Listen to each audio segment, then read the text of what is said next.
Going here, guys. The first round of the Castle Tourney Mongolia Open. 8 players out of Mongolia. Mountain, aka Siaul, whose name I'm messing up, helped me put this together. We got 8 players, presumably of a similar skill level. They've all been playing Blitz for a week. We're just trying to expand the Blitz world a little bit. These are all Mongolia players playing some Blitz here today on the Castle map. It is going to be single elimination. We're running it all right here, right now. Winner taking home $20. Starting things off with Java and Ulana. Man, I'm going to struggle today with the names. Let's get it going. Ladies and gentlemen, welcome to another round of the Blitz World Series. And the first one of the day, a bit of lag here. The lag monster already. Come on, lag monster. It's Friday night, dude. Give us a break. Oh, we loaded up. We're loaded up. Get out of here, lag monster. Stupid lag monster. Stupid. All right, guys, here we go. Ulana here in yellow on the right, Java in red on the left. And so in this tournament, we are just doing best of 3. And we do let the players choose their own factions. So we did see one player go Allied here, one player went Soviet. Again, it is best of 3. Players are choosing their own factions. Fitty, yeah, good call, man. I'll explain the Blitz a little bit for any of you guys new to it here. Basically, the Blitz mod, the map is going to fit on one screen, as you can see here. The main thing to keep in mind with Blitz is that there's no ore on the map. So you're building oil derricks for money. Everything is going to play a little bit faster. And then the other thing with the factions is that it's either Soviet or Allied. So the Soviet get all of the bonuses for Soviet, Allied get all the Allied bonuses. So for example, this Allied player is going to have Great Britain, he's going to have America, he has all of those, minus the Grand Cannon. So that's how the faction bonuses work. Other than that, very similar to the original game. Now, this map in particular has some interesting stuff going on. We got the tech buildings. Obviously, we got an airport and a nuclear reactor on the top, which is going to give you a lot of power. In the middle here, we have a big forest, a jungle that kind of slows down the buildings coming through right away. Now, the only spot on the map where you can build a naval yard is right here. The rest of the map, you can't build a naval yard. So if you want a navy, you got to build it right here. These bridges are indestructible. The walls around the castle here, they can be destroyed. You can go through them. And we're going to say Ulana here try to make a push right through the top side. And a lot of players are fortifying their front gates, but the player can always try to backside you. So the castle walls do offer some early protection, but ultimately, you know, players are going to be looking to try to backdoor each other, come in those side routes. You know, and as we see Ulana here doing. And so, and then also these oil derricks on this map here, they're both auto-captured. So you automatically get those at 30 seconds. So, yeah, Ulana here playing a pretty standard Soviet, just rushing with rhinos. Allied is tough on a tight map like this. Obviously, Allied and Blitz, you got to get creative, man. You got to mix things up a little bit. It's difficult to resist the early rhino pressure, especially if you build yourself out. You know, the Allied player could stay behind the castle walls early on until they get their tech, until they can really hang with the rhinos. But in this particular matchup, we see Java coming right out here and going to try to contest, you know, early on with these rhinos. And so we see super early tech from Ulana. That's interesting to see. The Iron Curtain, the Battle Lab out. And now Java with his Eagles. Java wants to control this tech. So he's going to take that Battle Lab, does destroy the Battle Lab. We see Ulana here pushing in with these rhinos. And Java making pretty good use of his pillboxes. Not a lot of GIs on the front lines. I'd like to see some more GIs. Here comes a Paradrop. Ooh, and he's going to use his Paradrop offensively here. Would be interesting to try to use that Paradrop to defend because, unfortunately, I don't know how Java's going to defend this right now. The Desos are out to counter the GIs. The Rhinos pretty much have free range here. Going to be tough. He does have a Paradrop on the backside, going to hit the Iron Curtain, but I'm just not really sure what it looks like right now for Java to stay in this game. Now, this is, like I said, the Mongolia Open here. We have 8 players out of Mongolia playing. I'm not familiar with most of these players. A couple of them we have seen. Java played in a couple of the lower divisional tournaments, so he's familiar with Blitz, and he's played well. But Ulana very clearly knows this map and had a very clear strategy here early on. I love how he avoided the front gates. These front gates can be fortified. They're difficult to attack through, and I like that he came around the top side, got behind the opponent's base, and made him pay. Yeah, Fish, that's right. Java did play in the lower divisional tournament. But Ulana's looking super tough right now. And yeah, Allied, I don't know. It's tough. I mean, it's tough. the Allied, there's a way to do it. There is a way to do it, but it is tough. The robo tanks, that's right. Yeah, the robo tanks going on the water, coming through the bottom side.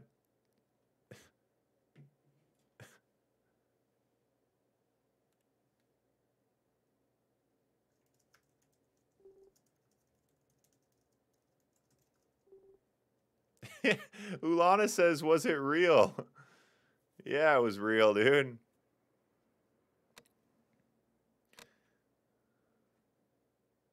Yeah, so we are talking about giving the robo tanks to the Allied before, without the building, the stupid robot control building. We're thinking about adding the robot tanks in just as a stock unit, which can be kind of fun on some of these maps. Their mobility can be interesting. On this map, obviously, they can go down the water, come on the backside. Could be kind of fun for Allied to get that little boost. We're also talking about on the next version of Blitz, probably going to be boosting the Tesla tank and the tank destroyer.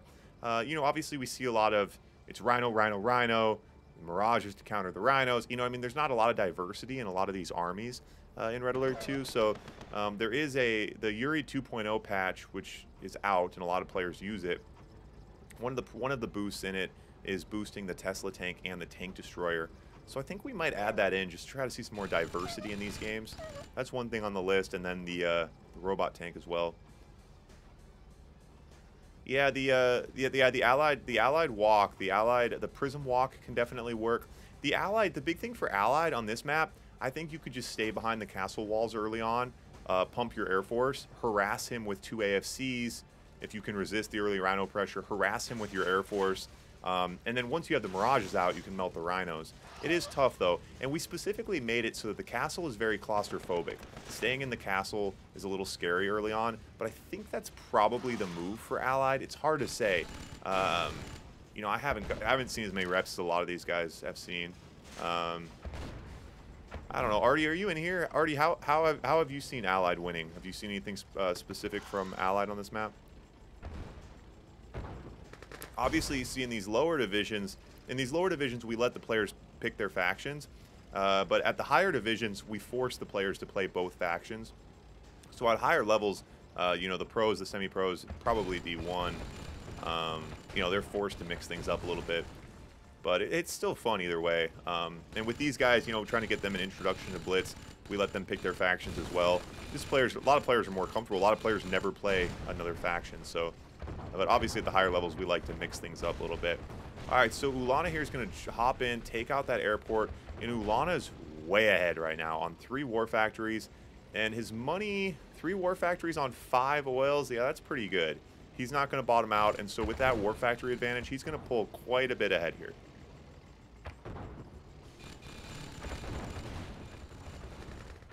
Ah, 50-50. I like that. It's hard to make a map that doesn't favor one or the other.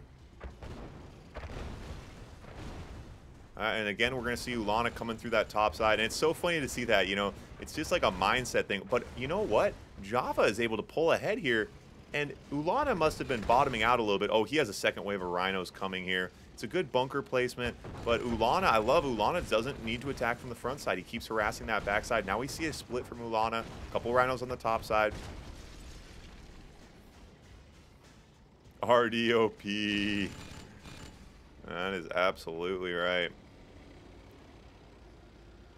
So now we do see Java gets tech first. Java's only on 1 war factory, though. So Java's about to fall so far. You know, Ulana is bottoming out, though. So your war factory advantage does, you know, mitigate, obviously, if you're broke. But in this case, you see, so now Java's forced to try to split his tanks. He doesn't have the tanks to split. He can't split his tanks. So he's just so far behind on tanks. He's got some sentry guns on the top side. He could have sent some Desos. He's got his radar out. So I like Java's got the right ideas here. He's just not quite pulling them off fast enough. And Ulana's just looking really, really tough. But you see no Deso coming out. Java's on 15K. One thing you don't want is to be on 15K. 15K, yeah, it's just not, you're not doing enough. So he is try to get that Iron Curtain out, but no Desolators on the backside, which is interesting here. If you are going to try to go defensive like this, try to push tech, he could have just had Desolators throughout his entire castle. Could have laid down some nice radiation early on. But honestly, it's not really about what Java did wrong. It's about the fact that Ulana He's looking OP. Ulana looking OP.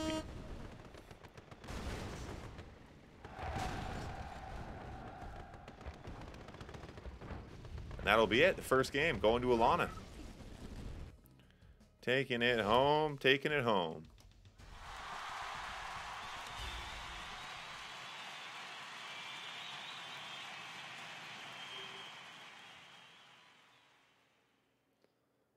All right.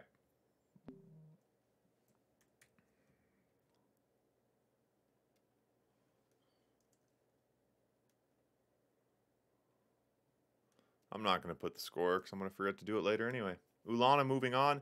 Now we got Siaul, who I'm saying wrong, a.k.a. Mountain. And we got Ugana. Ugana, not to be confused with Ulana.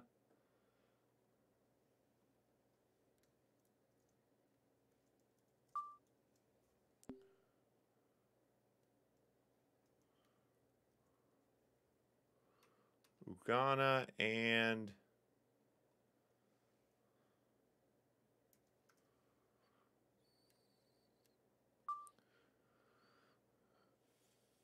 I got enough space to write Mountain.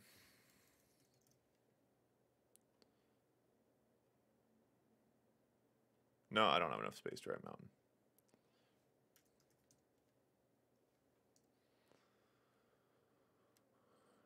Yeah, that was interesting. Ulana looking pretty tough. It's going to be interesting to see who can hang with him. If there's multiple players in this bracket with like looking like him, I'm excited because we got a handful of new Blitz players. So Siaul, aka Mountain. So again, guys, Siaul, boom, these guys are ready to rock, dude. We are rolling right now. Let's do this. Let's do this.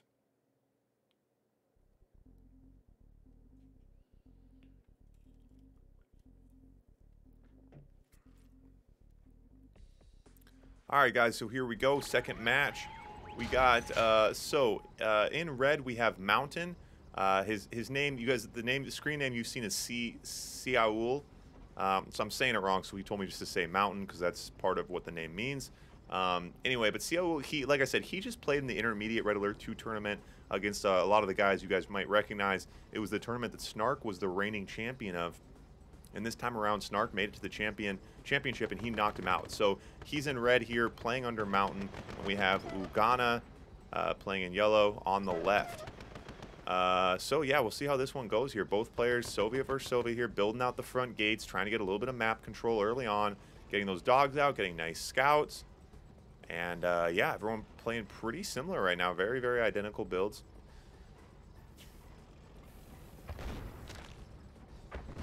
Mountain out with the first couple rhinos, and Ugana here slightly behind on rhinos, and Mountain's going to use his advantage to take advantage of that, to take that nuclear reactor on the top side. We've talked about many times, Soviet versus Soviet, a little bit of an advantage here. Oh, sorry. Score's wrong. Sorry, guys. 0-0. This game just started. Best of 3.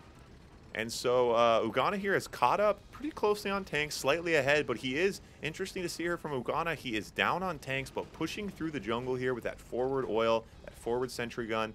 Mountain's going to counter with a bunker. That bunker is going to be a really good placement here if we do see a battle in the jungle. That bunker could get some nice work done. Ugana here is up with his fodder. If we do have a straight tank engagement, his fodder should allow him to pull ahead if used appropriately. We do not see no fodder yet from Mountain. And Mountain building a lot in the back of his base, which is interesting. I mean, it's an interesting concept. Are you going to build behind your walls or outside of your walls? Obviously, the oils behind your walls get a little bit congested. You can get into some tight spots if those oils chain react in the back of your base. You can get a lot of damage done from those, but obviously it is a safe spot for him. It does also work against your map control a little bit. You see yellow looking a little bit more comfortable, taking more space on the map, which is always important in Blitz. He's going to try to just death run that engineer on the top side, gets eaten by the dog. Now that Tesla tower, I like that from a Mountain on the cliff there. Could get a lot of range, and it keeps Ugana from just getting sloppy with his tank control. We'll probably see that Tesla tower getting some nice shots in. Boris out now as Mountain moves on to Battle Lab Tech. And Ugana is behind here. on tech and decides to push in. Doesn't have the tanks for it, though. Does not have the tanks for it here. And that Boris is... Oh, that Boris cleaned out his expansion. He falls way behind on the tank exchange. And, yeah, Mountain pretty much can roll through here. Support that Boris. He's just going to support the Boris. Kirov on the front side. Mountain's a tough player. Like I said, he did just beat Snark, won the intermediate tournament. Top level player. When you win the intermediate tournament, the question is, are you really intermediate? And we see Ugana quit out. Mountain takes home point 1. Looking pretty OP, to be perfectly honest with you. Mountain, the beast himself.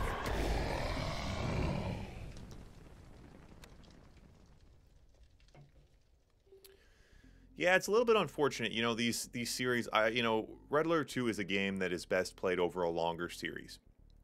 You know, Blitz is a faster format, obviously, but, you know, I think in the perfect world, in a true competitive environment, you really want best of 7 minimum, I think. Best of 5 is acceptable. Best of 7 is really what you want minimum. More the merrier. But, you know, to really see, I think, where skill sets level out. But unfortunately, in these situations, these single-day tournaments, it's just too difficult to schedule multiple days with lots of players. So these lower divisional tournaments, I've just had to start streaming them in one batch, one couple-hour thing. And basically, when you go from best of 3 to best of 5 or best of 7, the stream doubles, triples in length, and it can just be really, really difficult to get players to commit and for me to not get burnt out. So unfortunately, we are forced to do these quick BO3 series, but you know, better than nothing. It's nice to get a lot of players in here. That's what it allows us to do. So we do see Mountain loses that first engineer. I like Ugana getting that dog over there. Taking out that engineer was nice, but again, it looks like Mountain is going to get the nuclear reactor on the top side, which is a nice boost. Soviet versus Soviet does allow you to get ahead on production, and if you can hold that lead, the Rhino advantage is big. We'll see if Ugana counters differently here. Last time, he did get behind on the war factories earlier on, get behind on tech. See what he's able to pull out here. No, I did not. Was it amazing already? Tell me the highlights. Give me the bullet points. So again, we do see, it's interesting to see, but now you see Mountain juicing up that battle bunker again, drawing that front line in the jungle. But Ugana's making better use of fodder. As we see Mountain just going straight Rhinos. But again, Mountain is ahead on Rhinos here. And this fodder advantage probably won't matter. I think... oh, yeah. Ugana able to pull ahead here. So Mountain is bringing in his reinforcements. And Ugana is pathing. He's going past that sentry gun. His tanks are getting wounded on the way to the fight. That's unfortunate, but he is able to stay ahead here. Now he has to try to make something happen. He's going to get in range of this bunker. He has to be so careful here. This defensive advantage for Mountain is going to be huge. His battle bunker, his bunkers, he's trapped. And Ugana, there's nothing to do here, buddy. He could have tried to go through the top side. Again, everyone wants to go to the front castle gates. Don't go to the front castle gates. He had this tower, this battle bunker, this sentry gun, and Mountain did a really good job there leveraging his defensive advantage and really got a lot done. And we still see Ugana trying to make something happen. He's just in a death triangle right now, getting hit from all sides with these defensive structures. He can try to target him if he thinks he's that far ahead. I don't think he's ahead enough to do that, though. He's going to try to drive over the units, but we see some nice microing from Mountain there to save those conscripts, and a nice push from Ugana, but Mountain able to hold on here. And you just can't help but wonder if Ugana is choosing his targets incorrectly. Again, this is a really scary space. It's really difficult to try to micro your tanks so that they don't continuously take chip damage from all sides. Yeah, again, would have liked to have seen him come through the top side. But, you know, can't question a player like this. Ugana's playing some top-level Red Alert 2 right now. Yeah, I mean, he's doing a good job.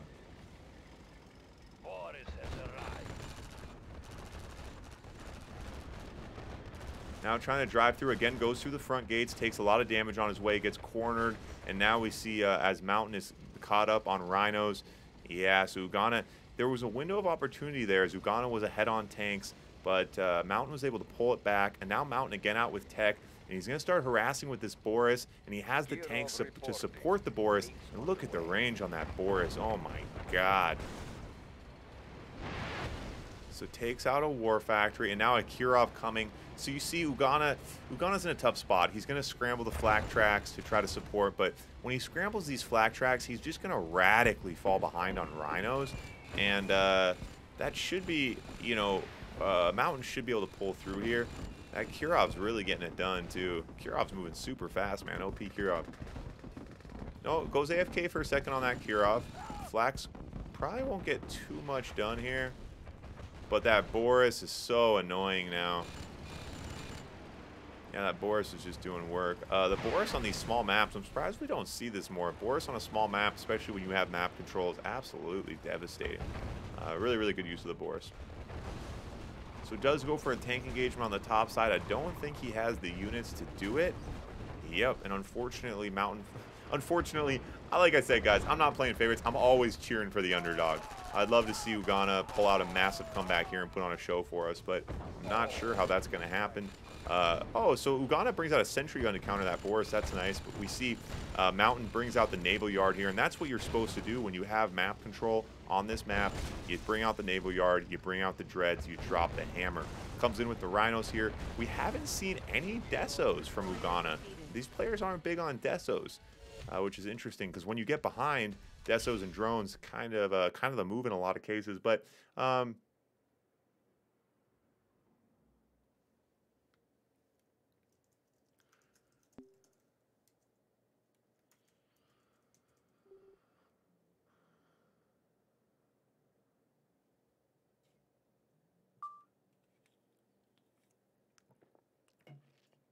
all right, now we do got all right, so Mountain moving on. Looking tough. This is going to be a banger. Ulana and Mountain is going to be a banger. So now we got oh my I'm sorry, guys. I'm sorry. What do we think? Agi? We got Agi in yellow and Uka in red.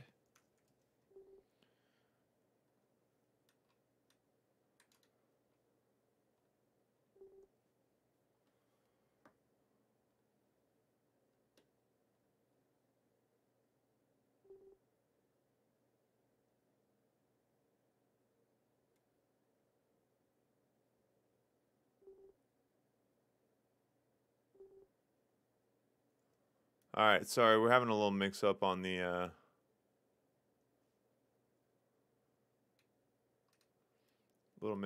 map.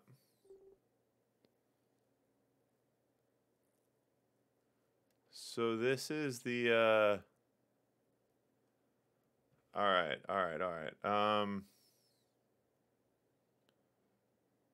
There's a little mix-up on the map. Give me a second here, guys.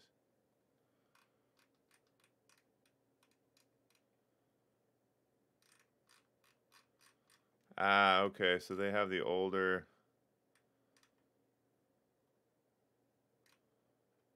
version of the map, maybe.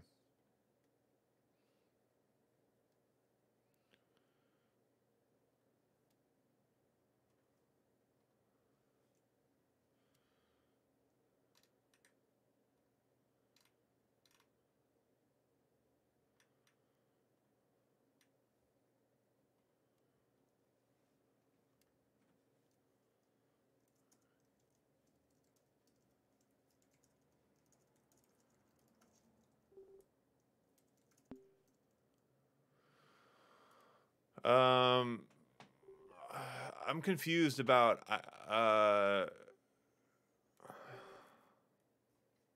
there is no 7.12. Is there a 7.12? Do I have this wrong? Okay. All right. Maybe there is a newer one that I don't have. Maybe I forgot to bring over the newest one.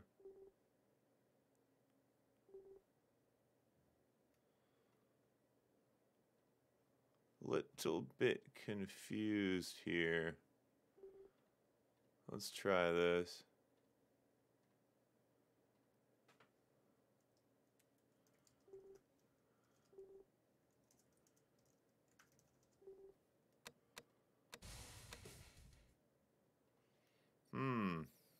All right, give me a second, guys. We had an issue. with one of the versions, and we updated it. I thought we were playing on the newest one, though, but maybe we're not. Whenever it seems like it's someone else's fault, I always assume it's my fault because I always mess this stuff up. Let's try this. Big West in the house. I'm so excited you're here I could throw a jar.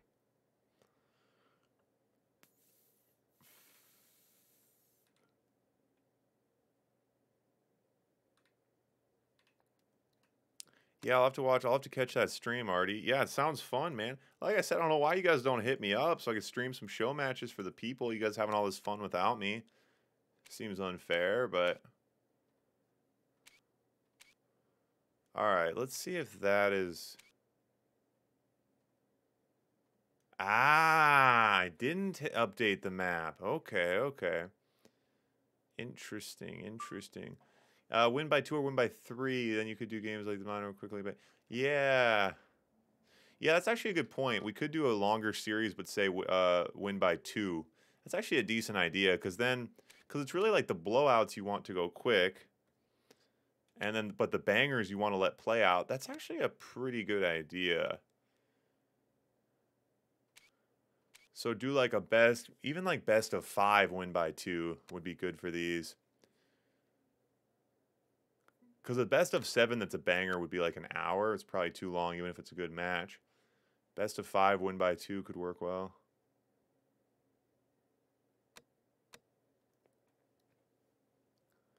Well, it's not practice. If I throw 5 on it, $5 to the winner, it's not practice anymore, right?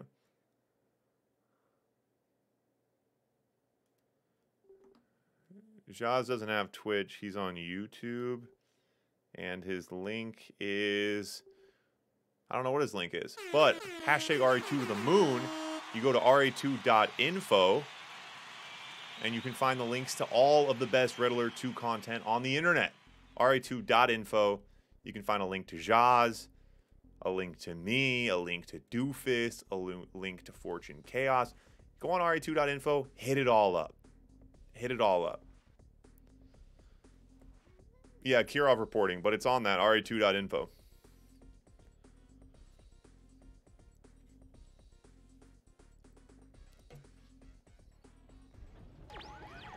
All right, here we go, here we go. Agi in yellow on the right.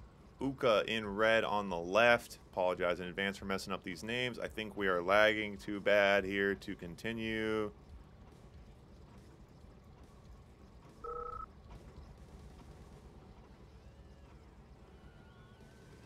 Oh, no, it looks okay.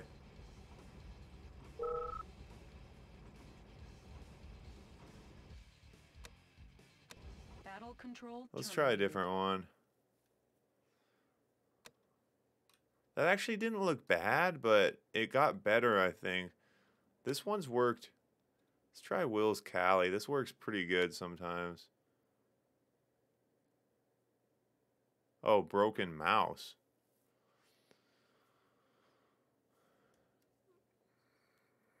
Broken mouse, huh? The old, good old-fashioned broken mouse. Okay, okay. All right, while he fixes his mouse. So, Agi and Uka playing right now. Then Dual Gun. TS gonna play. Ulana and Mountain. That's gonna be a banger, man. We're in for a treat. We're in for a treat. We got some good players in here.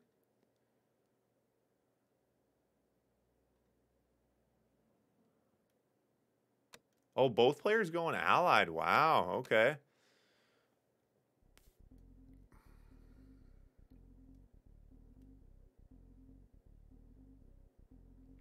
Bit tricky, you know, over to these guys, Mongolia to, I'm in California, so it can be a bit tricky figuring out the tunnel sometimes. Come on, Uka. Come on, buddy.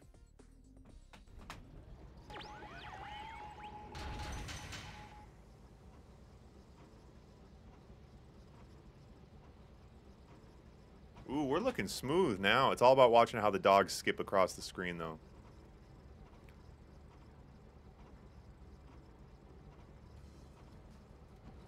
Oh, we're smooth. We're rolling, boys. We are rolling. Oh, we missed a hype dance. We got a hype dance to do, don't we?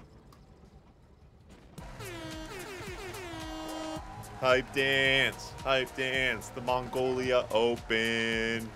Blitz tournament. We got a Carnage. Someone redeemed Carnage, too. We're going to blast a Carnage here real quick to get the people going.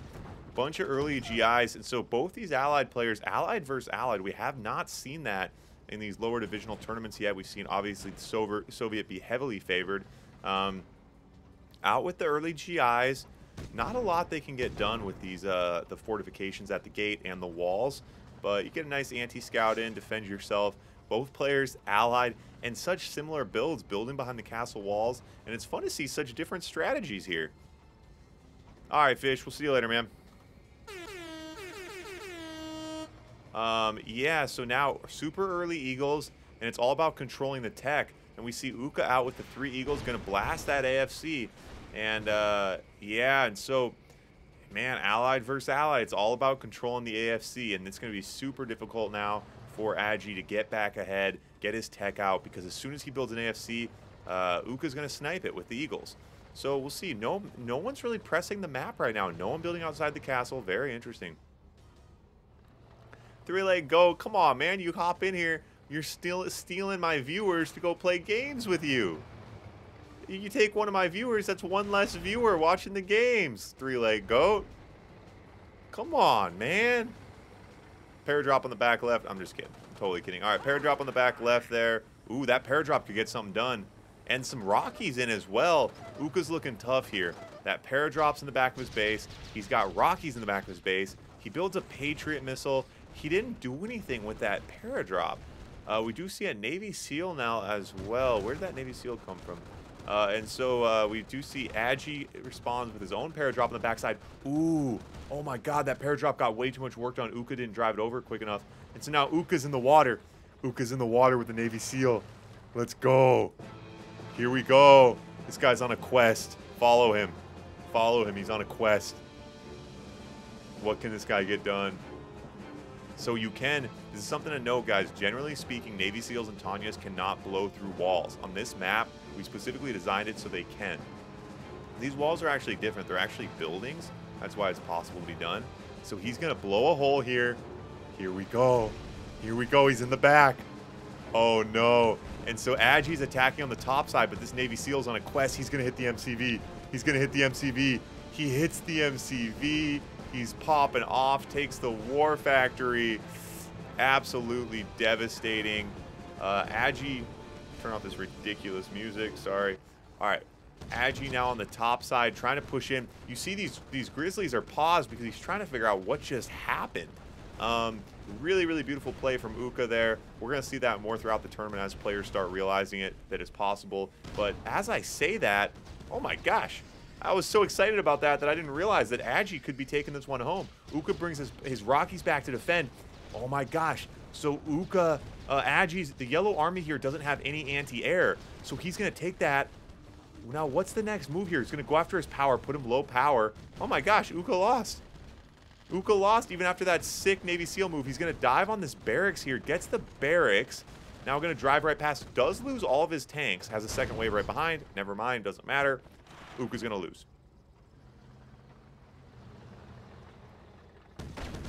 Yeah. Thanks, 3-leg goat. Open it. For every person you steal to go play a game with you, you have to open my stream on another screen. So if you steal 7 people, you have to open 7 different Twitch accounts. That's fair. Wow. Wow, that was some really interesting plays there. I really, really enjoyed that. I was really excited. You guys excited about that? Give me a fist pump. Yeah, that was sick. The Navy SEAL move was good, but Agi was so far ahead on Grizzlies. I kind of missed what happened, to be totally honest with you. I was so excited about the Navy SEAL that I totally spaced out there. Uka trying to stay alive here, but ultimately nothing left to do. He's on a bunch of oil derricks. This pillbox is actually his last building. Sells the pillbox. GG's out. Agi taking the first one home. All right. Allied versus Allied. These guys are putting on a show, man.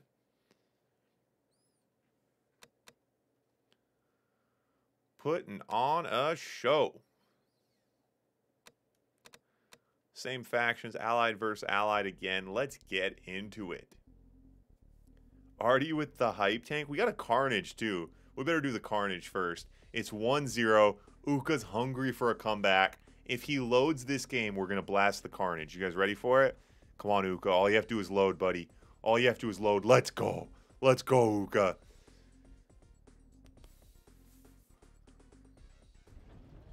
Ba ba ba ba. Allied versus Allied. Match point. Let's drop a Carnage. Spread the doom.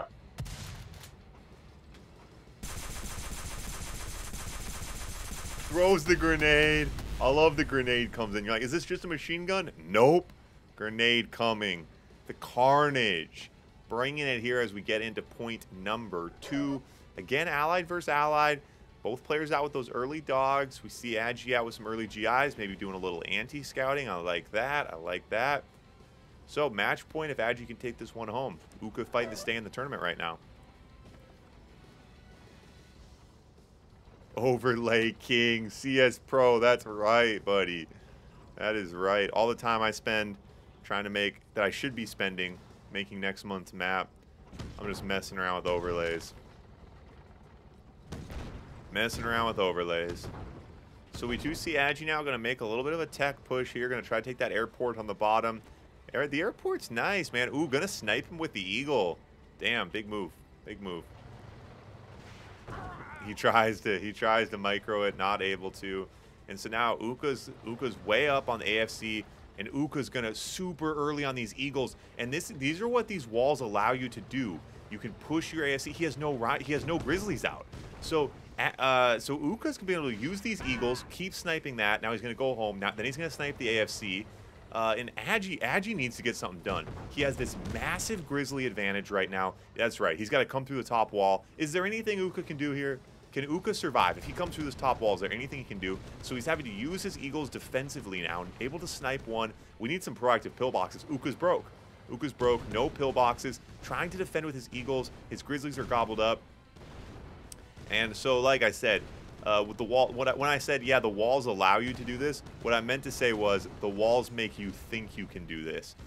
They do give you that slight advantage. There's a bit of extra time, a bit of extra protection, but you still have to defend yourself. You got to bring out some kind of, proactive pillboxes, maybe a defensive paradrop, something like that. Agi able to roll through here. And honestly, we've seen a couple. We've seen 3 matches now, a bit one-sided. All these players are playing good. And obviously, I'm always excited to have new players in here. But honestly, guys, as we move into the semifinals, I'm stoked because we've seen some top-level players in both sides of these matches so far. Agi looking super tough there as Allied. Going to be excited to see what he brings further in this tournament. Agi taking that one home. Uka looking good, though. In all 3 of these matches, the players looked good. Their opponents just were stronger. And, yeah, we're rolling quick here. We're rolling. Agi takes that one home. And now we got Dolgun and TS. Dolgun and TS.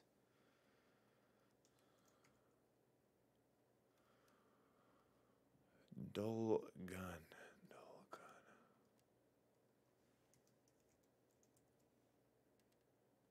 Is that right? Did I spell that right? Oh, 2 U's.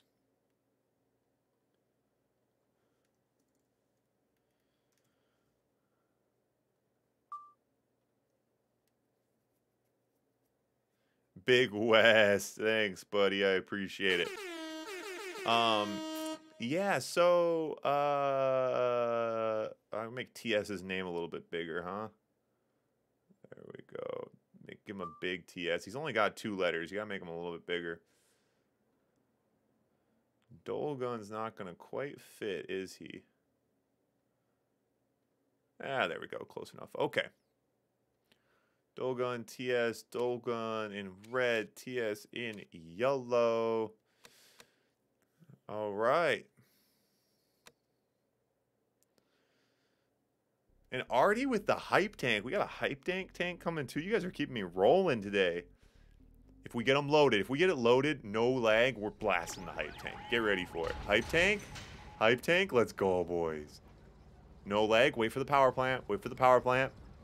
Oh, we're not lagging. We're rolling. Dude, I gotta say, big shout out to Siaul, aka Mountain. Helping me set this up, man. Getting these 8 players together. This is the easiest tournament I've ever done in my life, man. He got all 8 players together. I'm not communicating with any of them. But he's got them rolling, dude. We're rolling these matches right after another. We have to do some more Mongolia tournaments, man. It's great having players show up on time, keeping the matches rolling. Love it, love it, love it. All right, so we do see Soviet versus Soviet here. Bit of a different philosophy here as we see. So Dolgun in red on the left going oil before War Factory. So TS is going to have a slight Rhino advantage, and that's scary, Soviet versus Soviet. Early on, it's very, very 1-for-1. Getting slightly behind, you can definitely pay the price here as this Rhino on the top side is going to get double teamed by TS. Yep, and has to back off that engineer. Both these players wanted that nuclear reactor, but yeah, TS going to have obvious control here. Now, it's very minor, you know, going oil before War Factory, very, very, very minor. You know, it's difficult to say. It's just, I don't know. War Factory is probably the move because that extra time the oil's pumping, I don't really know if it's really going to give you that much of an edge. We do see Dolgun here going, Dolgun going on 2 War Factories. He's only on 2 oils. He's going to start going broke, but TS doing this. Oh, sorry, I missed that. TS on also both players going broke. This is too early for 2 War Factories. It's just not going to be supported. But TS on way more oils. So TS is going to catch up here pretty quick as we see Dolgun selling off sentry guns, trying to compensate his economy, trying to get another oil out, but it looks like he's broke right now. So, yeah, so now he does get his 4th oil out. So TS on 5 oils. So TS has a chunk of money in the bank and on more oils, so he has a slight edge here. But let's see if Dolgun's able to, if Dolgun come out on top of this exchange, using that higher ground to snipe that sentry gun's really nice. Dolgun taking a nice advantage of this position here on the higher ground. I like that. Both players dead broke right now. So this is really, really stressful. These tanks are very, very valuable right now. This engagement could decide the game. If these players go at each other and one player is able to pull ahead decisively, it'd be very, very difficult for the other player to make a comeback. Comebacks are difficult to do when you're broke. That's the big thing. We see Dolgun building defensive structures on the front end. Going to use that free paradrop to juice up his bunker. I like that. So he's trying to protect his backside so he can harass on the top side and not worry about a split. So that's probably a good move here, and he does push in. He's going to start, but here comes TS, and TS has questionable tank control. His unit's getting a bit of a line there and allow Dolgun to push in. TS throws a couple conscripts, and TS does have that defensive advantage with that sentry gun, but Dolgun ahead, and TS knows it. TS on super early tech. I missed it, guys. He's got his battle lab out, and his Boris is sniping on the front lines. I don't think it's going to matter here. Dolgun is behind enemy lines right now and going to start doing some work in the back of his base. TS... Yeah, TS doesn't really have an answer for these rhinos. And again, we don't see any desolators. Have we seen a desolator today? I don't think we've seen a desolator today. That was very, very interesting exchange there. Both players with questionable early builds. Oh, guys, the score. I'm sorry. Oh, boys. 0-0. I'm sorry.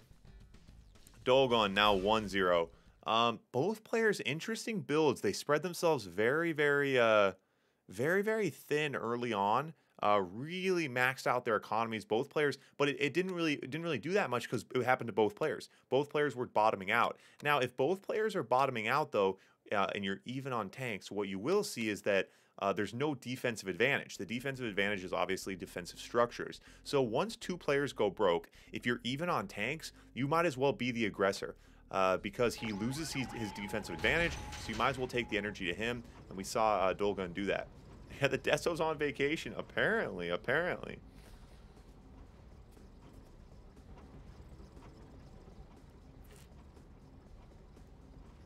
All right. So game number 2 here, pretty close. We'll see if we'll see if these players learn from that build mistake there, and they pump a couple more oils before the second war factory here, and that would determine who wins this. If both players make the same mistake, then, you know, it was pretty even. It could go either way. If one of the players adjusts and the other one doesn't, it would be very, very decisive. And we see TS opt for a super early drone. Ooh, has to watch those bunkers. Has to watch those bunkers. So TS going to try to slow down Dolgun's early rhinos with drones. Does get a drone in.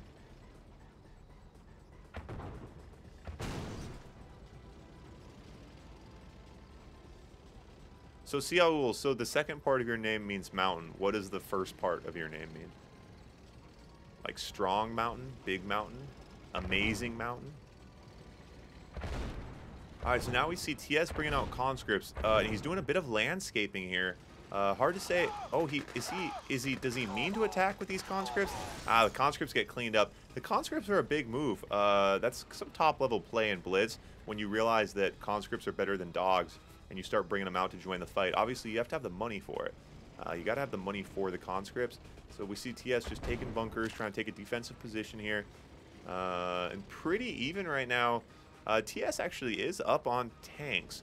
Both players, yeah, similar positions as last time. You see them both here on... Oh, Dolgun's only on 2 oils. 2 oils, 3 war factories? Dolgun is... This is not going to work for Dolgun. 3 war factories, 2 oils. He's trying to build defensive structures. This is not going to work well. TS... Unless TS blunders here, TS should be able to easily pull ahead right now. Dolgun is just so broke. 2 oils, 3 wars. Not going to work. Not going to work.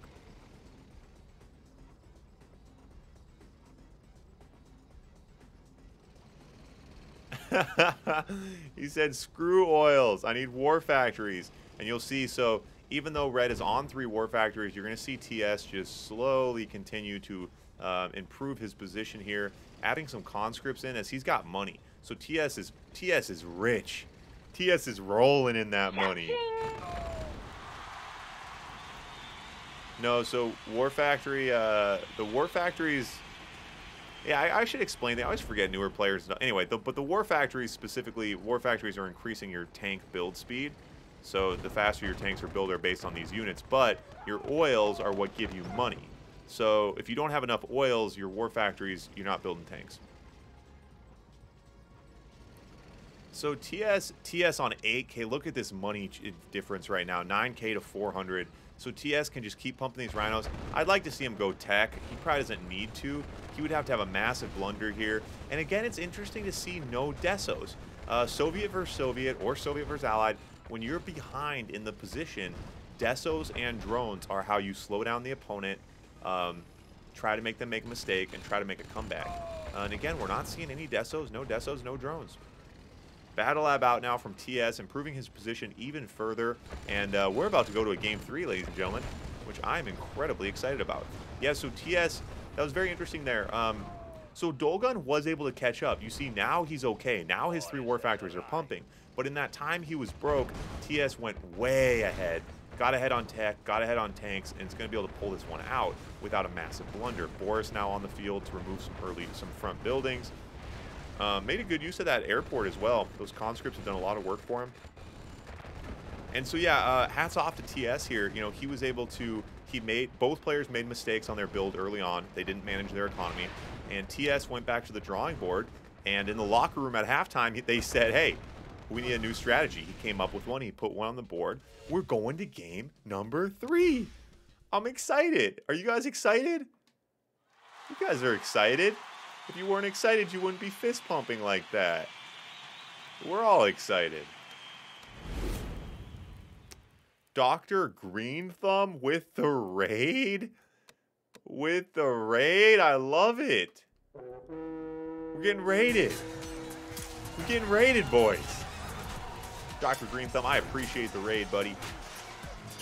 All you new viewers, you guys are just in time. Mongolia Blitz Open Tournament. 8 players out of Mongolia playing some Red Alert 2 Blitz mod. We are in the tournament right now. It's a 1-day tournament. We're busting through the prelims. It's best of 3, And these two players are at 1-1 right now. Best of 3. Best of 3. So I want to set the stakes right now. The winner of this point is going on. The loser of this point is going home. $20 going to the winner. These guys are hungry right now. All right, Dr. Green, man. Thanks for hanging out. Thanks for the raid. See you later, buddy. So we're in it. We're in it. This is game number 3. Get a hype dance. Let's get a hype dance for game number 3. I love it. So we are seeing Soviet versus Soviet again. Both players right at each other early on here. Dolgun going to go for that early nuclear reactor.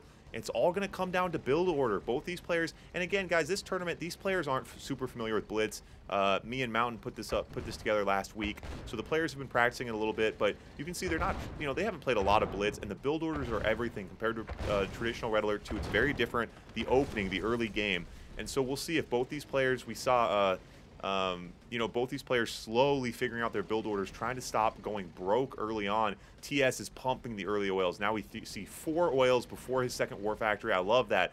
But Dolgun, again, going to stress himself out a little bit. His economy, 2 war factories on 3 oils. It's tough. It's tough. It's tough. He's trying to get that war factory advantage, but I think TS brings out a second war factory. TS has more money. I think TS can hold here. So TS should be able to pull ahead. He doesn't want to blunder these tanks. Dolgun taking that nuclear reactor was a nice move. The sentries up on the cliff are super annoying.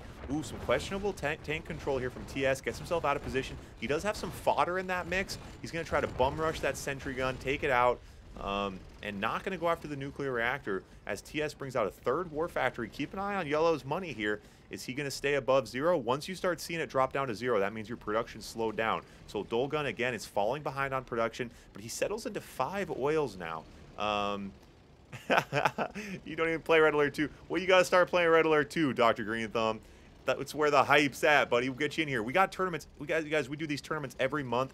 This month we had 6 divisions. Next month we're doing 8 divisions. Division 7 is literally people who don't know how to play the game. So if you guys want to play, cash prizes, everyone can come play. There's room for everyone. Join the Discord, come hang out, join the tournament. New maps every month, cash prizes, divisions for noobs. It's awesome. All right, TS pushing in here now with his tanks. And again, guys, it all comes down to that opening, that macro on the back end, his build order, his war factories. He's sitting on 2K right now. Not able to pull ahead on that particular exchange, but you got to imagine Yellow's comfortable to go back here, go home, and know that he has a nice macro back end rolling. Dolgun has caught up, though. Both players, similar war factories now, as we see Dolgun bringing out a Deso. First Desolator of the day. Ninja moves. I love it. The Desolator on the field. That could be enough to tip the tide here. It'll certainly be enough to thin out those conscripts for TS. Should be able to make something happen. And it's going to come down to Rhino Wars. Tanks on tanks. Who can control them better and who can pull ahead here. But on the back end, look at the macro, right? Look at Red's money. Red's broke again. So if Red pulls ahead here, Red has to win this battle. But even if he wins this battle, his back end, he doesn't have the reinforcements coming. Boris out now. Boris out now for Red. So we see Red on Battle Lab tech. So he's going to bring that Boris out. Look at the range on that Boris. Lighten up the sentry gun. The planes come in, take it out. So thinning out those defensive structures. And I like this for Red. So Red is behind on his economy. So he says, hey, I can't just go tank for tank. Let's mix things up. He brings out the Deso. He brings out the Boris. He's trying to get creative. And he's doing a really, really good job of staying in this right now. Yellow's doing a lot of things right, but I like Red's mixing things up, finding a lot of answers to some very difficult problems that he's being presented with. Ooh, so the Boris does get killed. Ooh, that Deso gets a lot of damage done. You see Yellow's tanks smoking now. A lot of those are going to be at half health.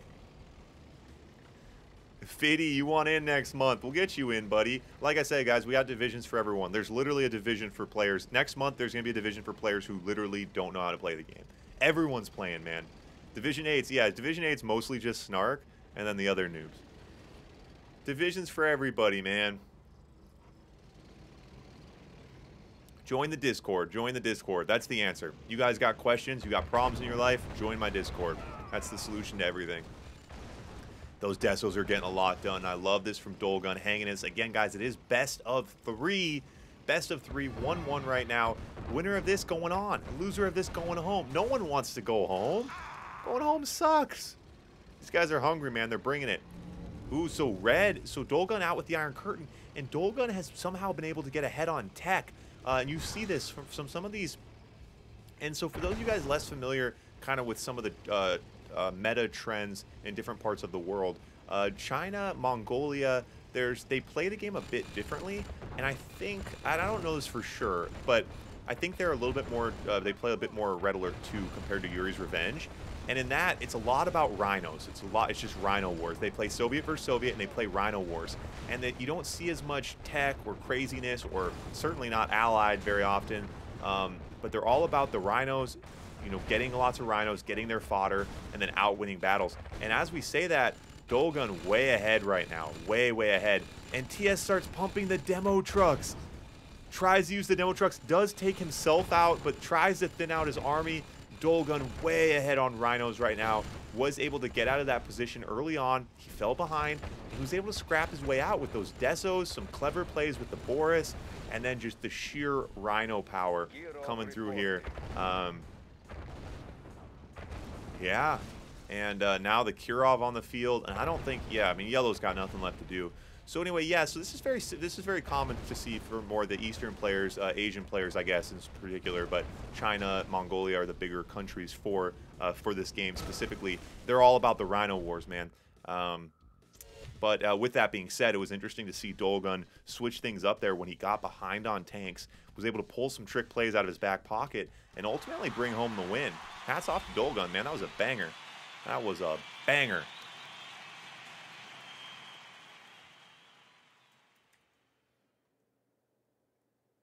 All right. Wow, and we're in the semifinals.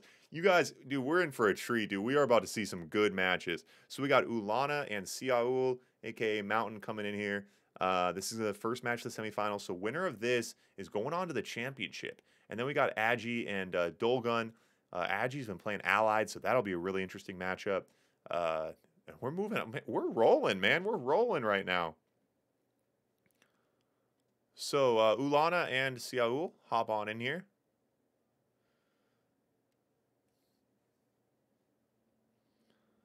Hop on in.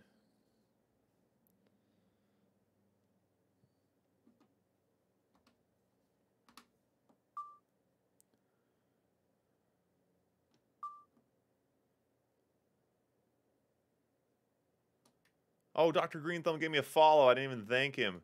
Did I thank my other followers today? I'm all over the place, man. I'm all over the place.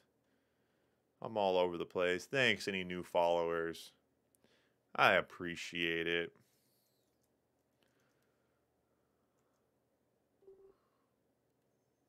Ulana.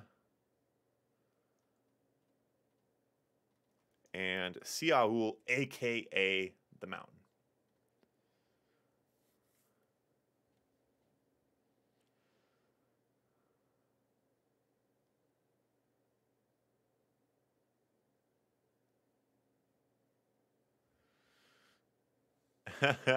Yeah. Country Swing. You're thinking of Country Swing.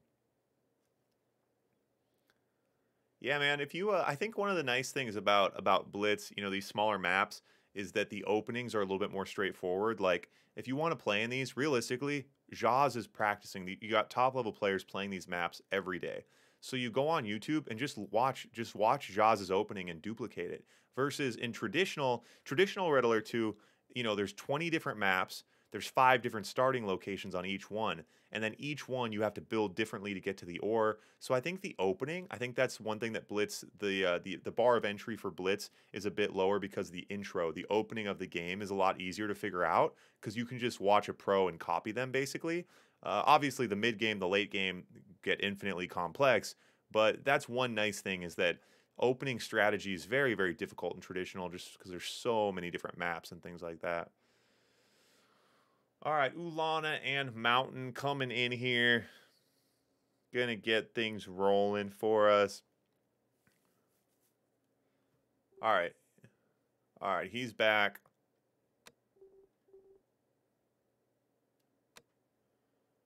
Oh, yeah, Jaz. Yeah, I forget everyone calls him Kirov reporting. Kirov reporting.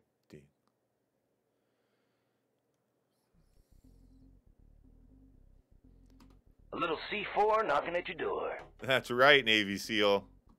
The mind is quicker than the eye. That's right, Yuri. Special delivery. That's right. Wait. Special delivery. Damn, who is that one? Special delivery. Who is that?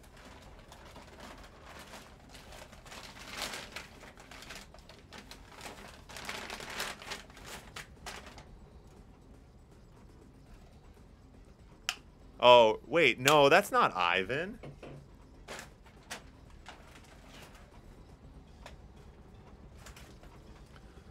All right. Special? No, I don't think that was Ivan, man. I don't think so. Are you guys sure? All right. Here we go, boys. We got Ulana in red on the right. We got Siaul, a.k.a. Mountain, in yellow on the left. Again, guys, Siaul Mountain, he's the one who helped me put together this tournament. He's been super helpful. Shout out to Siaul. Appreciate the help, buddy. Also, he's been playing a bit of Blitz, but again, guys, he did win the intermediate Red Alert 2 tournament, beat Snark, the reigning champion. So Siaul is no joke, but Ulana's playing some traditional Eastern-style Red Alert 2 here. Both players, nice Rhino War action, but ooh, we do see Ulana makes a bit of a blunder there. She puts a couple Rhinos out of position and clicks the building, and Mountain's able to pull ahead on that first engagement. And those sentries up on the cliff are super annoying. Oh, and it forces Ulana to sell off that power plant. Very unfortunate here as we see Mountain pull ahead on map control with the nuclear reactor. Special delivery, I don't know. I'm not totally sure. I'm going to have to double check that. Because it doesn't sound like Crazy Ivan. It's like special. It's kind of like a GI. Special delivery. What about this one? Electrician in the field. Tesla Trooper, easy. All right. So now we see Ulana bringing out some fodder. He's going to try to take the airport on the bottom side. Doesn't want to fall behind across the map here. Talked about, yeah, I mean, Mountain did pull ahead on some nice engagements there. And I think Mountain will just sneak in here and snipe that airport. He's got that battle bunker to kind of protect his backside. Yeah, and so now it's going to come down to the macro, the back-end stuff. What's going to put these players ahead right now? Both players, where are we at? Very similar oil, very similar tech. Radar's out. We see Mountain come down that bottom side. Does drive past that sentry, take a bit of chip damage. Super early battle lab from Mountain here. Not a GI per se, Artie. I meant GI-esque. Special delivery. I don't think it's a Crazy Ivan, Artie. How much you want to bet me, Artie? $5? You want to bet me? Oh my god. Oh my god. Super early Kirov. And you're going to have to watch. Ulana's going to scramble to try to counter this Kirov. And ooh, and he didn't get a flak out on that next one. Where is the flak? And Ulana's money is a bit low here. Wait. Ulana's not building flak tracks. He's going to build a flak cannon? A flak cannon? Sell the War Factory? Oh no, this Kirov is going to bring a hellstorm right now. Oh no, so now a flak track out the backside. So he opts for the flak cannons to counter instead of the flak tracks. And you know, this is to the untrained eye. You got to move the MCV. You got to move the MCV. Okay, so he saves it. So to the untrained eye, the flak cannons, you know, a lot of people counter with flak tracks. The problem is when you're playing Eastern-style Rhino Wars, you can't fall behind on your production of Rhinos. That's the whole reason he sent the Kirov. So Yellow sends the Kirov so that Red will stop building Rhinos and he can pull ahead. So I liked Ulana kind of did both, though. Ooh, Demo Bomb here. Does send a couple demos up forward. Does not able to get much done with that Demo Bomb, but I like where his head's at. So Ulana built 2 flak cannons, but he also built a bunch of flak tracks. And now I don't think he's building tanks. Ooh. Ulana now attacking on that top hill, heavily defended by sentry guns. And Ulana, so he gets up there and snipes that nuclear reactor. And does that put Mountain low power? Wow, and Mountain's, oh, he already had another nuclear reactor. So he had a backup nuclear reactor, so not a great hit there, and he did get a lot of splash damage. So Red's entire army is now bruised and smoking, which is unfortunate. And I don't know Ulana. I don't think he has a way out of this. Nice Iron Curtain, going to push right in the front gate here. Now, what are the targets? We see Ulana run. He's going to take the Iron Curtain, obviously. Going to chase down the army. Boris out now for Mountain.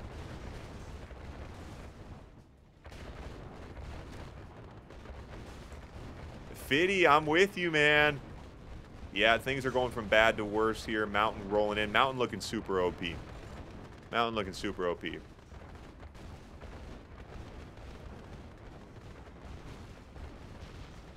Is it the Navy SEAL? Artie. Yeah, Artie. It's the Navy SEAL. Damn, Mountain is looking super tough, man. Looking super tough. Ulana's a tough player, man. But Mountain doing a really good job here. And he quits out. Mountain takes that first one home. It was close though. Things tilted. Things tilted quickly, but both players hanging in there. Both these players playing very, very well. All right, what about this one? I've got the knowledge. Oh, easy. Easy one. Engineer, duh. Give us a hard one, robot. Come on. How about this one? A new comrade joins us. Going easy on you guys today. The Kirov. I've got the knowledge.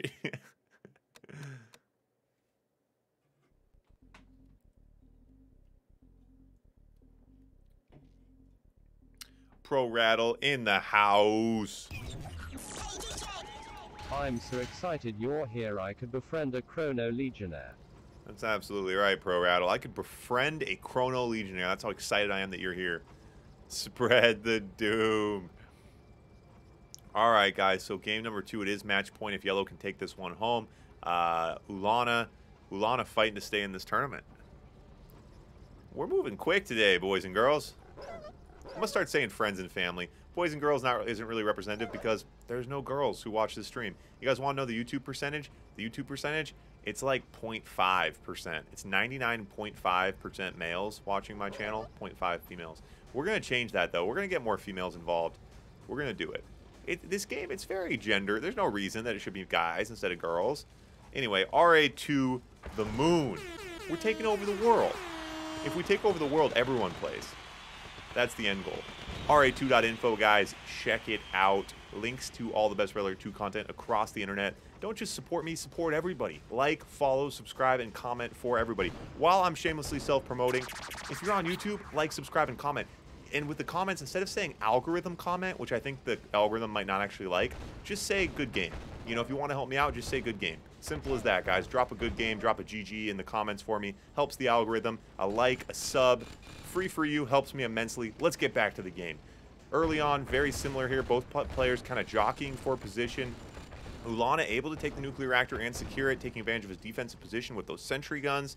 Let's look on the back end here as we see Ulana pumping a lot of early oils here. So on 5 oils, and I'm not sure what Mountain has been doing, but he's way behind on the macro end. Let's see if Ulana can leverage this and give us a game number 3 here. I'd like to see another War Factory now. He has the money for it. Ulana now with the War Factory advantage, and his money's pumping. He's on 1,200 as we see Mountain here is going broke. Not quite going broke. Almost going broke. You think so? You think YouTube's 80% men? Maybe. I've never thought about that. I wonder what the general YouTube demographic is. It's a good question.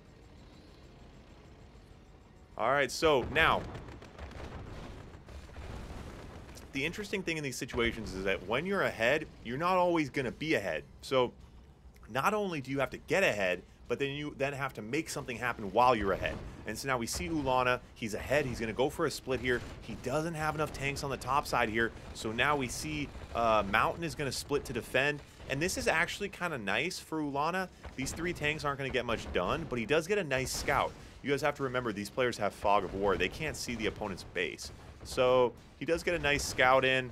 Not able to get as much value as he wanted, but, you know, not bad. Now, the defensive advantage here is too big. The bunkers, the sentry guns, neither player is able to push. And Ulana's not able to pull ahead as much as I thought he'd be able to there. He did get up on... He's way up on Warfact. Wait, why is Ulana not... What am I missing here? So Ulana's on 4 War Factories. He's got 3K. So even money, but way more War Factories. Ulana should be able to...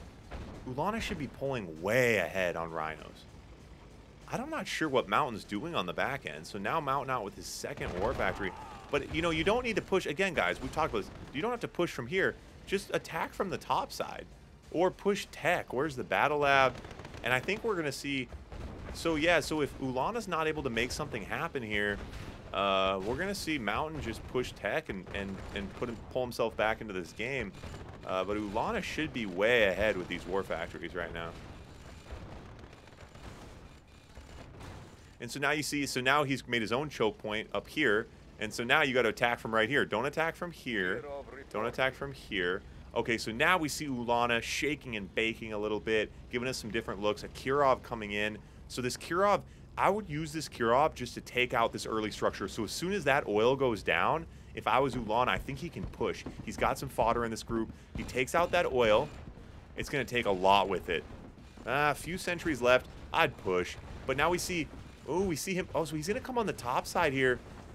And that's a good, you know, the best defense is a good offense. So he's going to push in and just try to distract him here on the top side. And this does create a bit of a bottleneck. So Ulana does lose his number advantage here. And you see his fodder not keeping up. But Ulana's still going to push in. And that was a good bait. That was a good position for Yellow to put himself into. It got Red's fodder out of position. It got his tanks out of position. And now we see a split from Red. But he's in a massive bottleneck on this top side. Those sentry guns doing so much work. His conscript's coming in. But Red's still going to pull ahead here. But now in range of that bunker. He does have some desos as well. And I really like this from Mountain. He's making Red really, really work for this. He does take the Iron Curtain now, and Red's Iron Curtain's going to be coming in about 30 seconds. He's in the back of his base. These tanks should be able to get something done here. There's not much to defend them. This army's massive. That's going to be GG. Ulana putting one on the board, bringing us to a game number 3, which I love. A banger. It's a banger, man. A gunfight out here. Ulana, yep, Mountain delaying his death a little bit here, but not going to matter too much. Never a great idea to hang out on the siege choppers coming out. And that's going to bring us to a game number 3. Very interesting point there. I'm not sure. Mountain's back end stuff, and you know, and with it's very interesting. Rhino Wars. Very, very complex. You know, the micro, the map control, the tank battles are big, but the macro, the back-end stuff is big as well. And we did see there, we talked about Ulana getting way ahead. He managed his economy very well. He got a lot of war factories out, and he was just able to roll with it. He was just able to absolutely roll with it. Game number 3. Game number 3.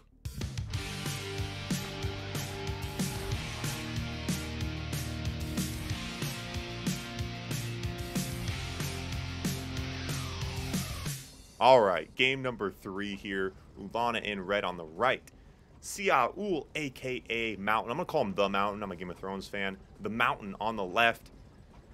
Wow, yeah, so a real barn burner here. So we'll see, like we talked about. We talked about Red. Red got ahead on the back end.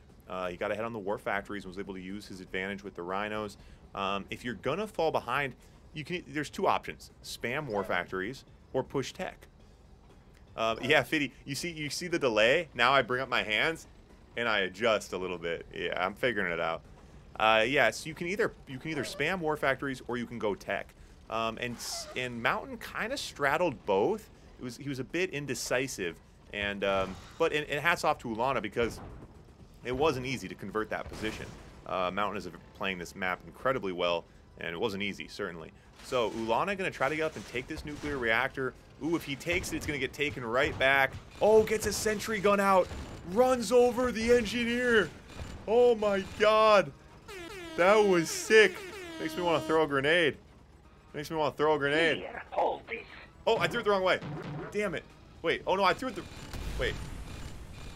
I messed that up. I'm sorry. I feel bad. I feel stupid. All right, Ulana takes the nuclear reactor on the top side. I love it. I love it. I love it.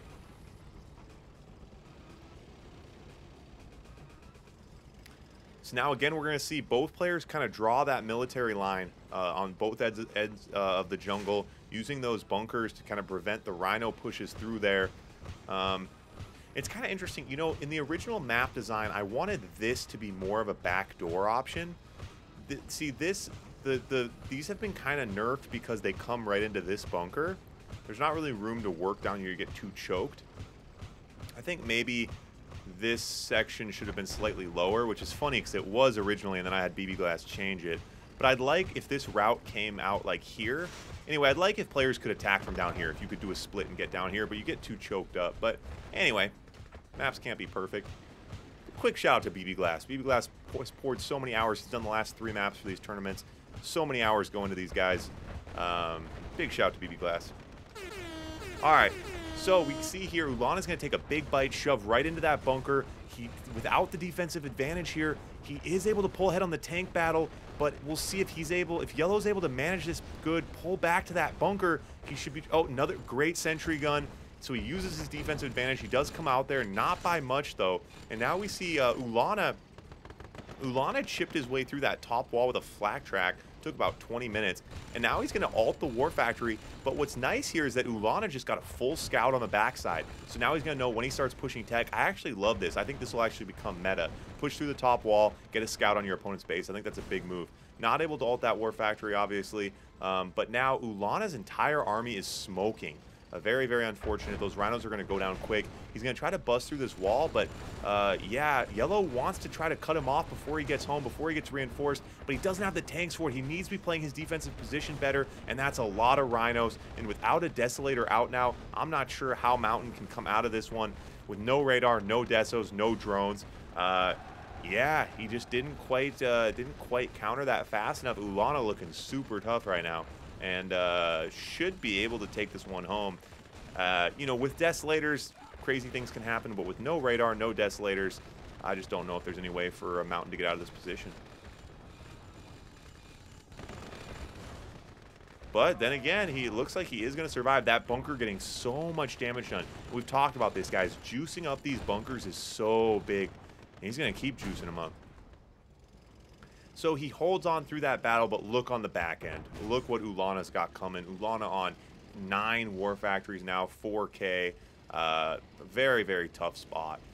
Mountain on 1 War Factory, obviously. He's got 9K, but too little, too late. And again, no Desos. Got to have the Desos to try to tilt the tides, you know? Yeah, the flak on the wild took forever, huh? And now V3's out. The V3s are pouring out of the War Factories. Counter this defensive position, but there's really no way to do it wrong here for Red. Hats off, though. Hats off to Mountain. He played a great match. That was a banger of a point, honestly. And Mountain going down swinging here, making him work for it. But yeah, again, guys, there's really not much to be done. Once you're this far behind on the back end, you see an opponent here just keeps throwing tanks. Now, the only thing...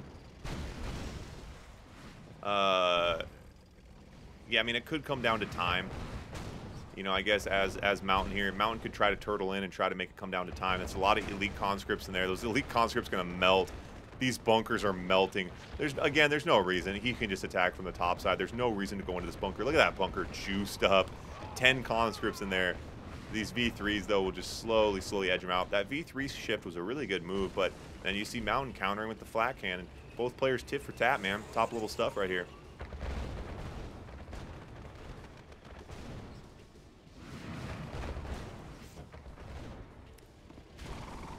Yeah, so we're going to take out those bunkers and just slowly kind of edge them out with these V3s. Pushing in with those Desos and a nice counter punch.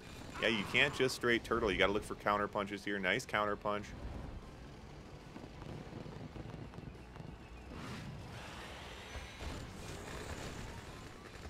The V3 up on the hill going on a mission. Ulana building Tesla towers. So now Kirov's coming. So the Navy is the move here. You build a Navy, you pump the Dreadnoughts, you win the game. But like I said, there's no wrong way to do this right now. Oh my God. Wait, Mountain, he destroyed that bunker. Mountain brought an engineer out and repaired that bunker. That's amazing. That is hilarious. No one repairs bunkers. And a Deso out now. Oh my God, Mountain is making this so difficult. Going down, swinging. I love it. I love it. That is, look at all those elite conscripts. We've talked about it, man. It's just like a match of chess, you know? It's not just about your opening, your mid-game, making the right moves. It's about, do you know how to checkmate? And again, guys, the Dreadnoughts. The Dreadnoughts are the checkmate move. Ulana on 12K. Gonna push through the gates again. There's something about just trying to hammer the point home. I understand the sentiment here from Red. Storms through the castle, front gates, takes down the MCV. The elite conscripts need a raise. That's absolutely right. Wow. That was a banger.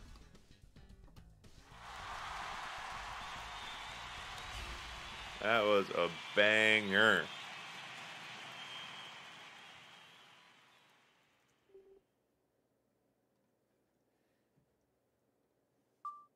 Ulana's tough, man.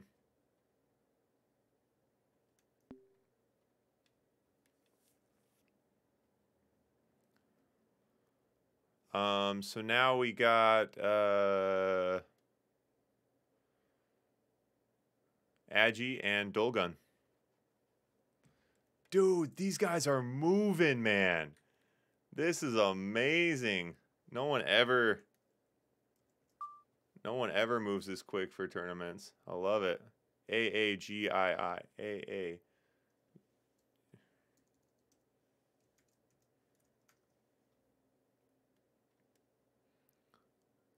Verse. Oh, damn it. Dul. D-U-L-G-U-U-N. D-U-L. They're hungry. That's right, man. These guys are hungry. Putting on a show for us, too.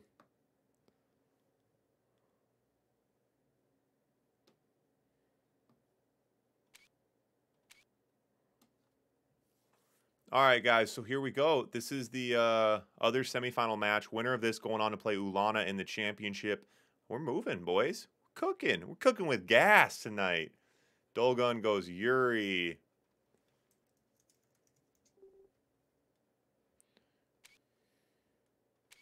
There is no Yuri in...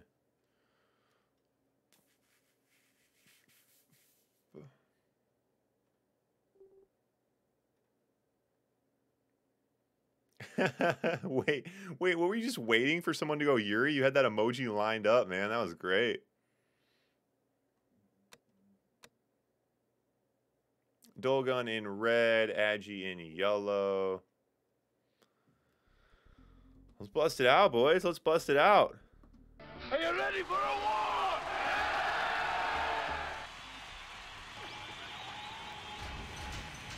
Winner of this going on to play Ulana in the championship to take home that $20. I'd be scared of Ulana, but shout out to both those players in that last match. Siaul, aka the Mountain, put on a good show. Both those players, very, very interesting to watch. You know, this Eastern style, like we talked about, the Rhino Wars on such a tight map, plays very differently. Very entertaining. Very entertaining. But we do see, we talked about Agi being an allied player, which we haven't seen a lot in this tournament so far. These lower divisions, we do let the players pick their factions. We haven't seen this very often with the Allied on this map, especially for these Eastern players like we've talked about. They're big fans of the Soviet, the Rhino Wars, so interesting to see here if Agi is able to hang on. Agi did win his prelim match against another Allied player. So his Allied versus Soviet we have not seen yet, and it's going to be difficult as he does leave the castle walls here, builds that war factory outside the walls. I don't love it. I don't love it. It scares me. It scares me. The early war factory, I just don't know. It doesn't seem like a very defensible position, but there is the argument to be made that you gotta position yourself outside the map. Are you seeing that, Artie, when you guys are practicing with Jaz and these top-level guys? Is the Allied opening still building outside the castle walls early on? Do you normally see your first war factory outside the walls? I asked the same question 3 times there. Feel free to answer it however you like. So pumping the Grizzlies out with a few Rockies, but not too many Rockies. I like this. Just enough Rockies to do some harassment. Going to try to snipe that flak track. Not able to hit it. Difficult on the hills up there. So he's out now. We call this the rodeo opening. We got Eagles, we got Rockies, and we got Grizzlies. Now the rodeo opening is difficult, both in terms of microing. Defending yourself is difficult. Got to get a pillbox. Got to get a pillbox. And not using the Eagles to defend. The Rockies a little bit late there. He is going to lose the war factory. And this is going to put him quite a bit behind. That pillbox a little late to the party. As you see, Agi is broke. And so again, guys, he's not able to fall back to his defenses. So you see these towers aren't able to do much. The towers aren't juiced up anyway. So now the Rhinos behind enemy lines going to take down that AFC. We got the Rockies AFK. Very, very difficult to come back from this. And now out with some GGIs to try to defend. We actually saw in the D3 tournament, I believe, who was it that was just rocking the GGIs so hard? He was crushing with allied heavy GGI defenses. Very, very odd. Not sure how that would work at a higher level. But now you see Agi without a war factory here. Very unfortunate position, but he does have the castle walls to fall back behind, retreat a little bit, try to recoup. But he lost his AFC and his war factory. So it's very difficult to rebuild here and try to catch up. So that's what you're seeing already. These top guys, you're seeing them build behind the castle walls early on. That was the idea of this map. That was the intention of this map. So it's interesting to know. So the Rockies through the back of his base. They're going to get a nice scout in. Needs to avoid this flag. You don't want to lose these Rockies. They're just too expensive. So Agi, decent amount of money. He's now recovered. He's got his AFC. He's got his war factory. But he is confined behind his castle walls. And the Rhino Storm is coming. The Rhino Storm is coming.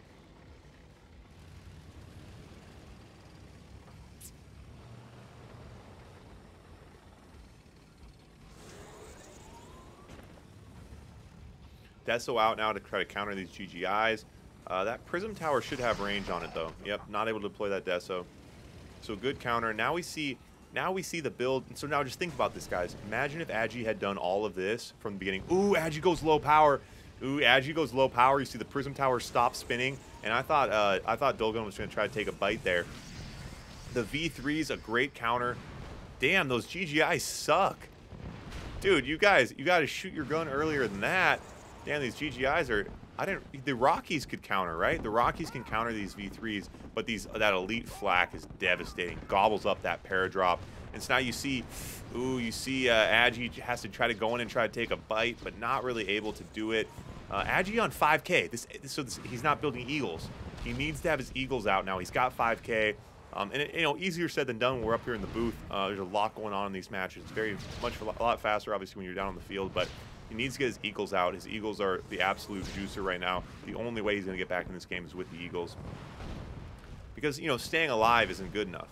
Resisting isn't good enough. And now we see Dolgun bringing out the hammer with that naval yard. He's got his battle labs, so the dreadnoughts are coming. I really like these V3s, though. Good use of the V3s. We don't see those very often. Good use of the V3s. Now countering with the rockets. If he could snipe that triple flak. If he snipes the triple flak. Oh, not able to get the triple flak. Dives in with the Grizzlies. The Grizzlies are so outgunned right now.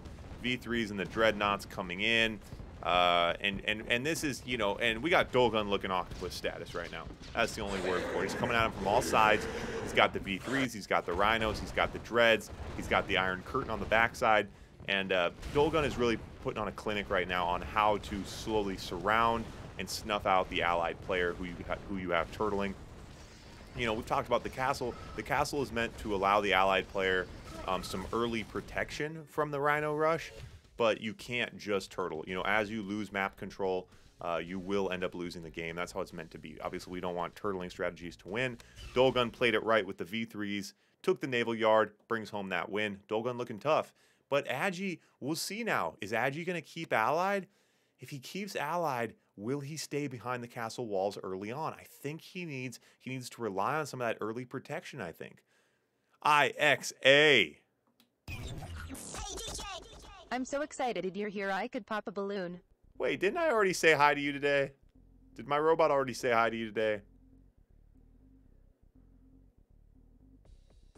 Yeah, the base walk early with prisms, yeah. We saw a nasty move in D3 where someone took the nuclear reactor right away and then base walked with prism towers and just snuffed him out. But the prism tower walk is difficult. It's both expensive, but the big thing is, conscripts. You swarm a prism tower with conscripts. It counters it so well. And on this map, you get a forward barracks. Your conscripts are right there. So I feel like the prism walk... it's good, but generally speaking, it does rely a bit on the other player not expecting it. All right, man. Well, in that case, IXA, welcome to the stream, buddy. Welcome, welcome, welcome.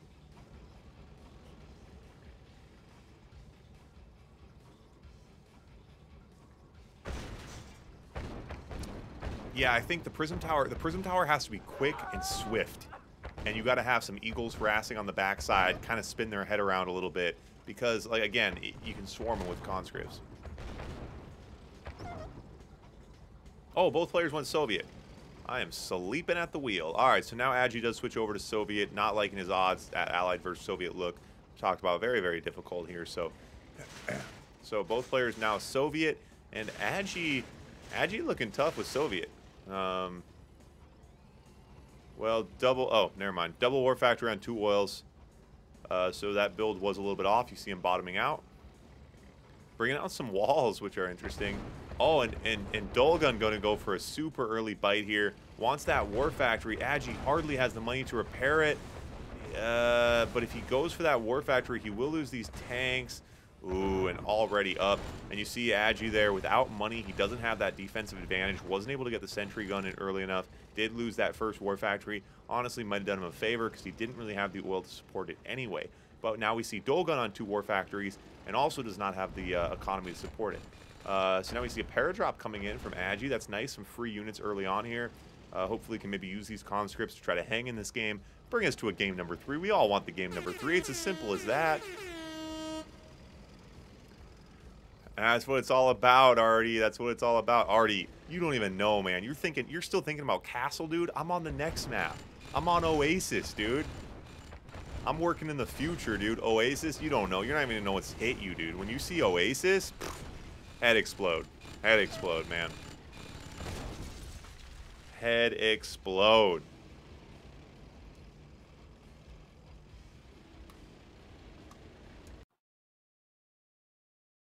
So, I really like that both of these players are trying, like, really, really, really hard, because I love that. It's really entertaining.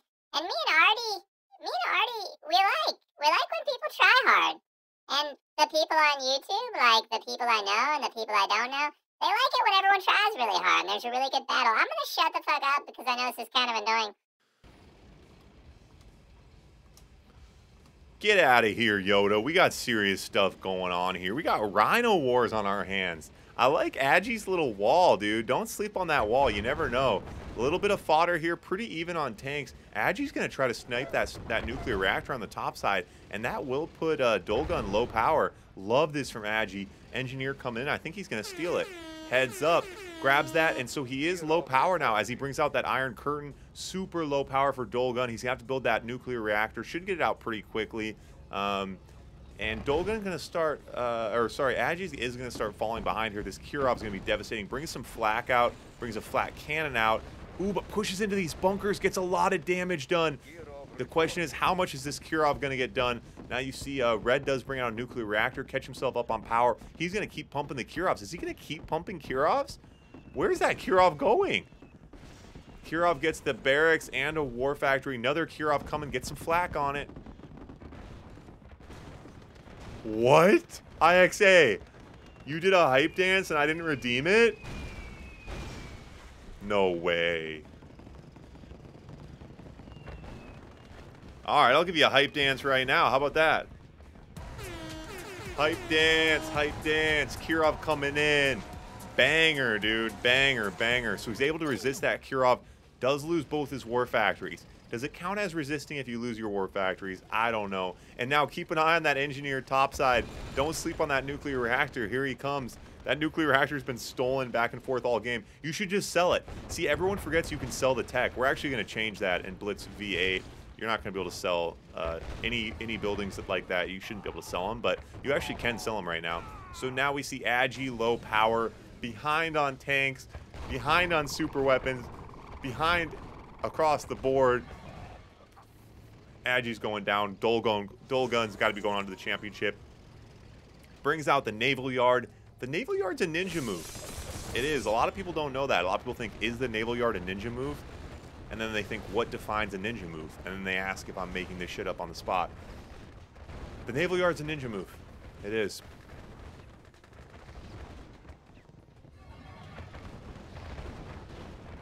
Dreadnoughts coming in. Agi backed behind castle walls. Tough spot, tough spot, tough spot.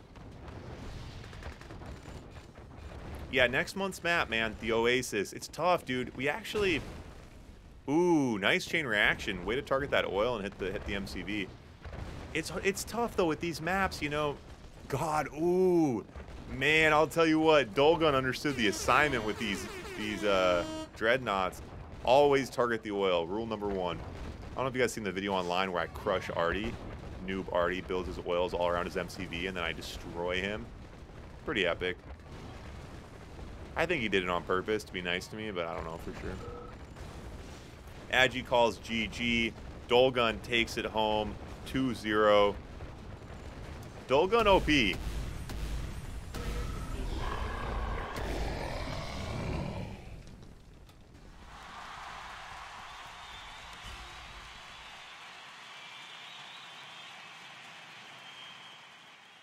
Dolgun super OP.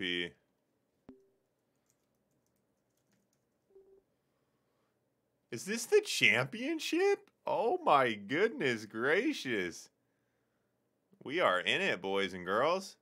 Friends and family. Dolgun versus Ulana. What a stream, man. What a stream. We're rolling with it today. Ulana versus Dolgun championship of the Castle Tourney Mongolia Open. $20 going to the winner right here, right now. We're doing BO5. Best of 5 for the championship.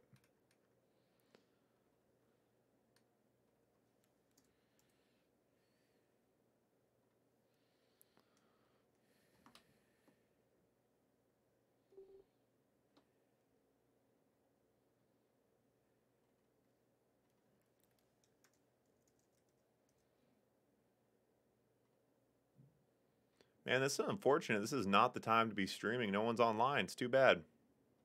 We got some banger matches tonight.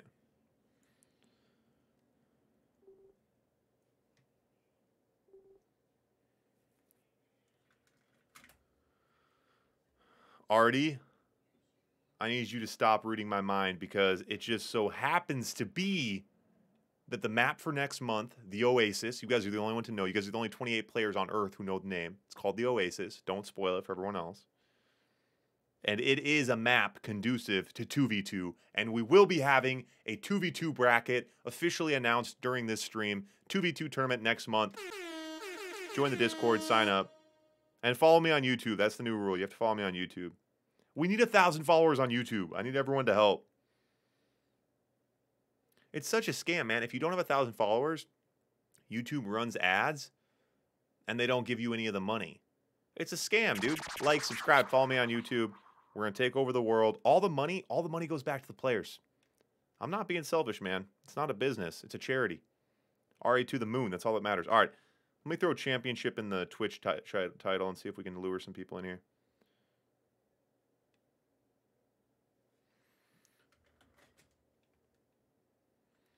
All right. These guys are ready to rock. Ulana and Dolgun. Ulana. Ulana, yellow, Dolgun, red, bada bing, bada boom. Ladies and gentlemen, it's not just another round of the Blitz World Series. It's the moment you've all been waiting for. It's the championship.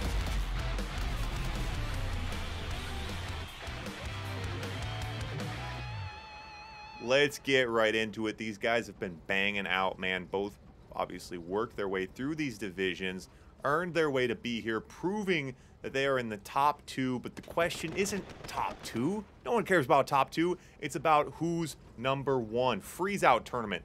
No money to second place. All that $20 going to the first place winner. Let's see who can take it home. We got Dolgun in red on the right. We got Ulana in yellow on the left. Both players tried and true Eastern style Red Alert 2 Rhino Wars Soviet, pumping the Rhinos, seeing who can make that shift to tech at the right time. That's what we're going to see. Both players out now with drones, but that's what you're going to expect to see in this match. You're going to see war factories. You're going to see Rhinos. It's going to come down to micros. It's going to come down to fodder, but also who plays the map better. Who's got the trick plays? As I talk about trick plays, we see yellow busting his way across the middle, builds the sentry up on the cliff. He had that trick play ready, securing that nuclear reactor, going to bring his flak track up there. Ooh, but he is going to get droned, possibly. Nope. And that's what it's going to come down to, guys.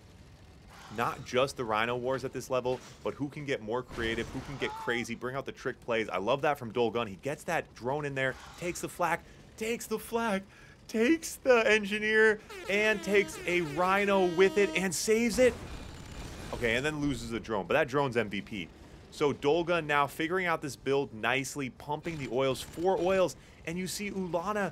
Ulana's stressing his economy out. Look at Ulana's money. It's too early for 2 war factories, Ulana. You don't have the money for it, man. I wish you did. I wish you did, but you don't.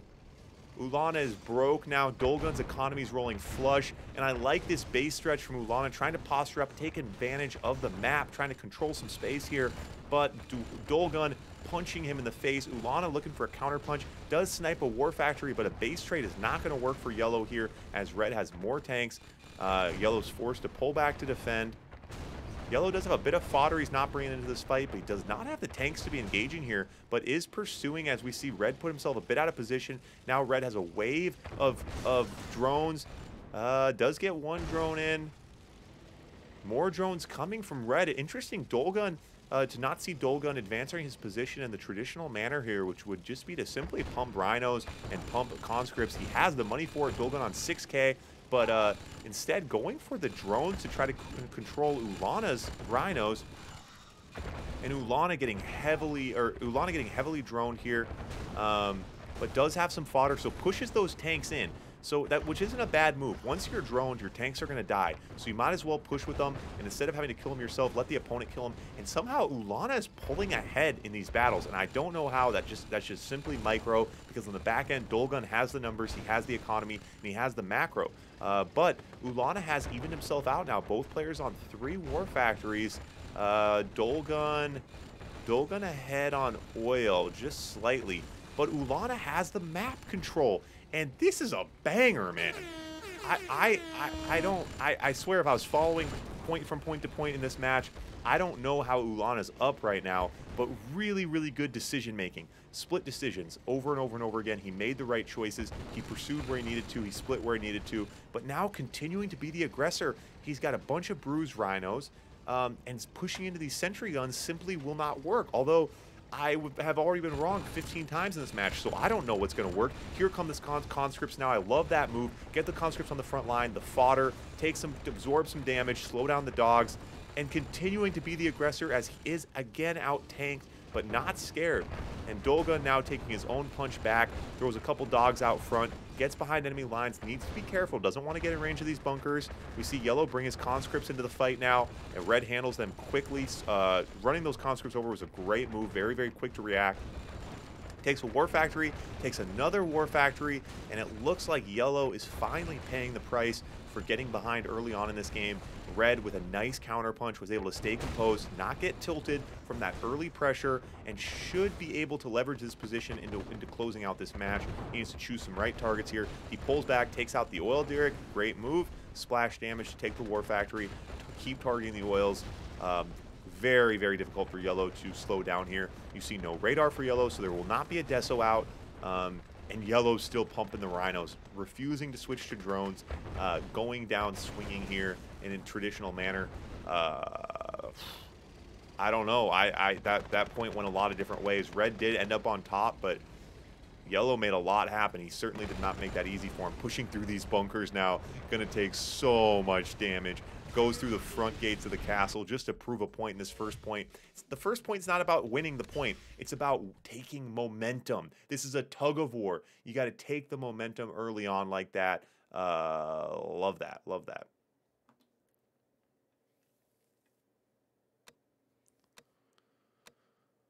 Wow, that was a banger. Absolute banger. Yeah, exactly. Yeah, if we get 2v2 next month, yeah, get VW. There's quite a few players who a lot of these old school players who got kind of bored with regular Red Alert 2, and a lot of them just play 2v2 now. They like the layers of complexity that it adds to the game. So I definitely want to add 2v2 into the Blitz world.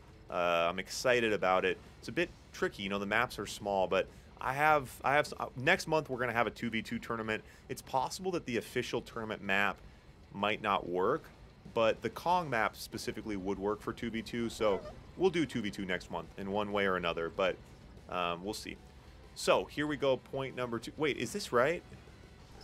I forgot now. Did yellow win that point? Damn it.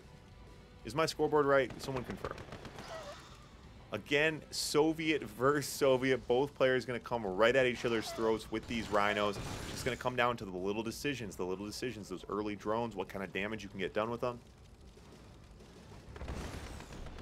Both players losing drones before they can take a tank.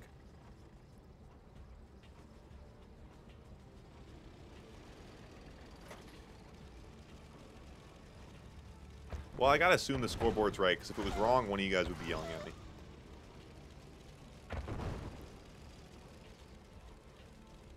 Oh, you did? Totally forgot there. Alright. There we go. So Dolgun on 1 point. Sorry for the confusion there. Dolgun takes that first one home. Again, guys, this is best of 5 in the championship here. The championship. How do we feel about the championship?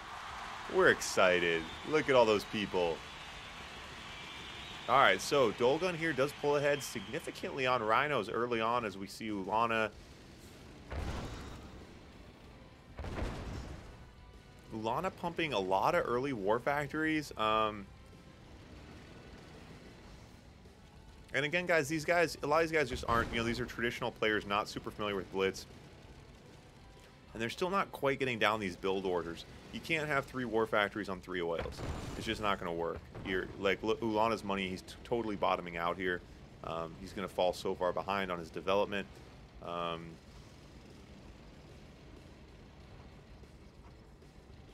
Let's see. I mean, if he gets another oil out, he'll be on 5 oils, and maybe he can catch up. But generally speaking, I mean, unless they're redefining the meta in real time, generally speaking, you don't want to be broke. You don't want to be broke. So nice sentry guns from Dolgun up on that top cliff. Red controlling that cliff nicely, controlling that nuclear reactor.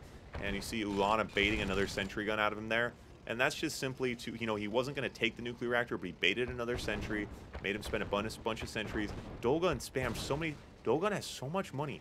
Dolgun has so many rhinos, so many sentries, map control. And this is a good build order. You see Dolgun's build order is looking super nice here. Ulana has more war factories, but he doesn't have any money. Alright, so now, Rhino.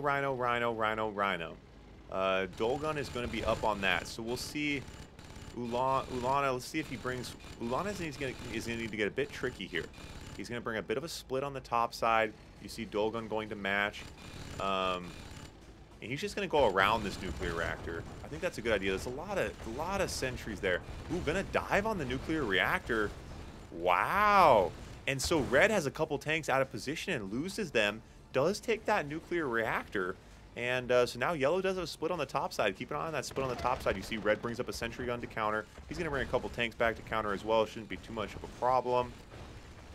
And so now Red out with a Desolator. And so Yellow's just driving through his base. I think he was just trying to get a nice scout in there. Get the walls down the backside, get a nice scout in, which can be nice. That nuclear reactor hit was big. But Red, you see Red actually still has a bunch of power plants. So Red's probably not low power anyway. He does bring out the battle apps. Now he can build his own nuclear reactor. Red is ahead on tanks here. So Yellow has finally caught up his economy to his war factories. So now his rhinos are pumping out full speed.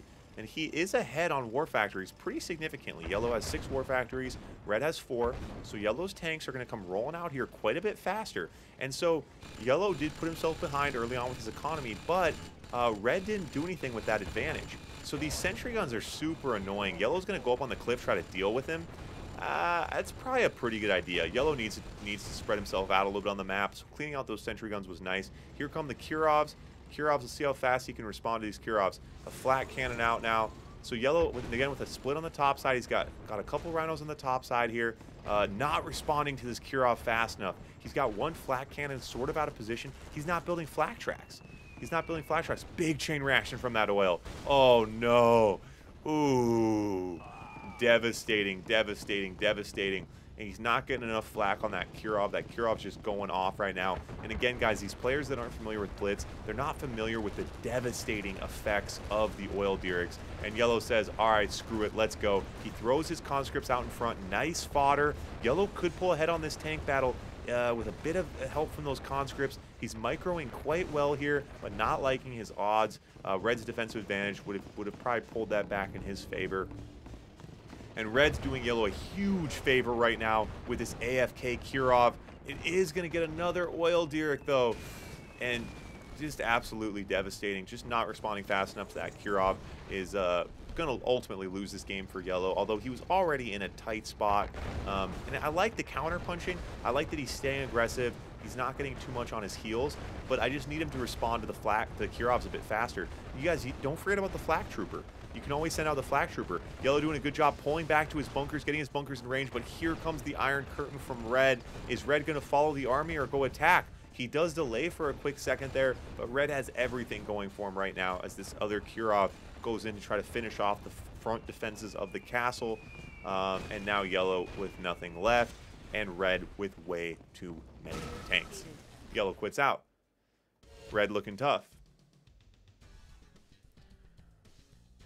Dolgun OP. Dolgun OP.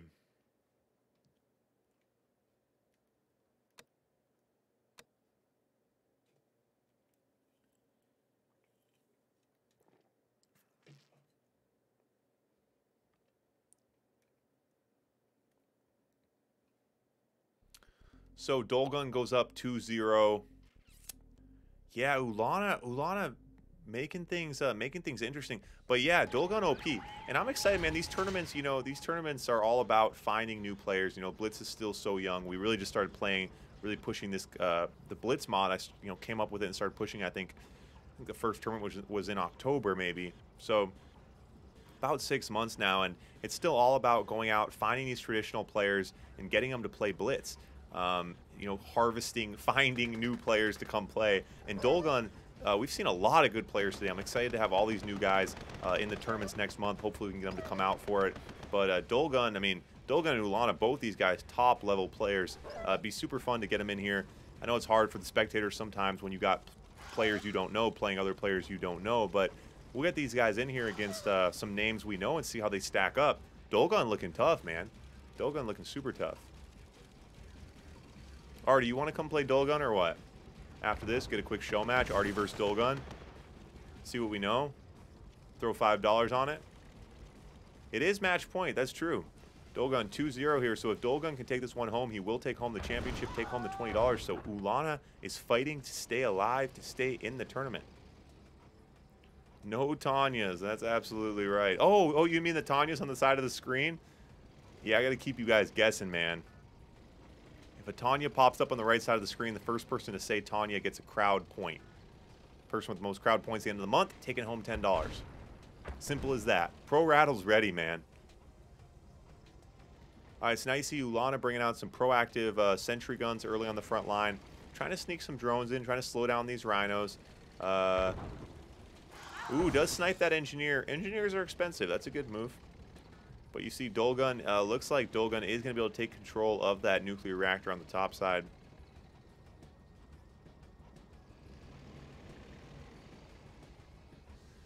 Yeah, Games Messiah, that's right, man. Games, yeah, his early build, and honestly, that really speaks credit to how good of a player he is, because his early build is way off. These 3 war factories now on 3 oils, it doesn't make any sense, but somehow he's staying in the game, which says everything about his abilities. Like, Ulana is a top-level player. I mean, it's like, if you're the kind of guy who can tie one arm behind your back and still be a good boxer, you know, I mean, it's really hats off that he's able to stay in these games, because his early build is way, way off. All right, Artie, fair enough, man. New follower, TS Re? I love that. And you, Comrade Johnson. All right, and we see Dolgun pushing in here. Dolgun pushing in. Ulana just not, again, his early stuff not working. He does bring out a Deso this time. You always got to give credit to the kind of player who doesn't lose the same way twice, right? You got to mix things up. And again, Ulana gets up on that top side, snipes the nuclear reactor. He bruises all of his tanks in the process. But he does bring out a Deso now. So a Deso to slow down these rhinos is a great idea. Trying to get some chip damage in. Maybe melt that fodder. Yeah, Dolgun OP. Ulana, yeah, I would have liked to have seen Ulana just figure out his opening a bit better. A bit better. Broke. You can't be broke. Don't want to be broke. Don't want to be broke.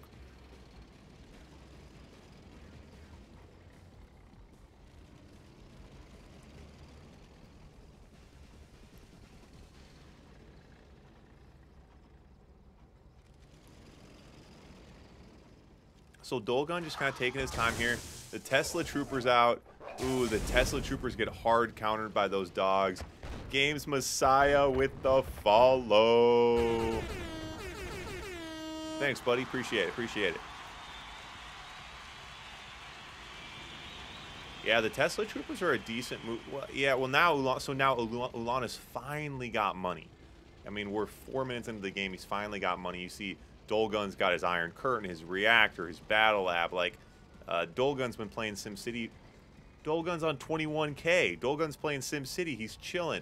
That early build, you got to adjust to it. And like I said, these guys are top level traditional players. But you know, like we've talked about, Blitz early on, obviously the oils, stuff like that's difficult. So now we see Kirov's out from Dolgun coming in to drop the hammer. Probably see a naval yard from here shortly. He does have the army to control the field here. Gonna try to target. I thought he was gonna try to target the flak a little bit, try to clear some space for his Kirov. That Kirov's gonna try to target that oil, and now we see a Boris out as well. Boris is a perfect counter for these bunkers. So thin out these defensive structures with the Boris, and then get the rhinos in there. You got some Desos to clean out the fodder. Quigley, that's a cool emoji, man. I'll tell you that. That is a cool emoji. Ooh, that oil would have been nice. Not able to get it, though. Yeah, and Dolgun, I like this from Dolgun. He doesn't get too crazy. He's playing very, very calculated Red Alert 2 here. He wants to systematically stomp this out. You know, he doesn't want to rush in. He doesn't want to make any blunders. He knows he's ahead on the backside. He knows he has 25K. He has map control. There's no reason to rush in and make mistakes here. He's going part by part, waits for the Iron Curtain. Now going to push past these defenses, go right into the enemy's base, target the Iron Curtain. Probably the MCV. And we do see a bit of a base trade from Ulana here, but Dolgun does have a group on the backside, pumping some drones to slow him down. And this base trade won't work. I like Ulana going for that. It's the Hail Mary he needed.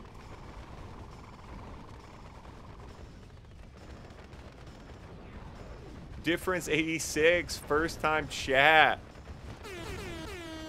Thanks for hanging out, man. Thanks for supporting the stream, being part of the action. Wow, and so that base trade got snuffed out on either side.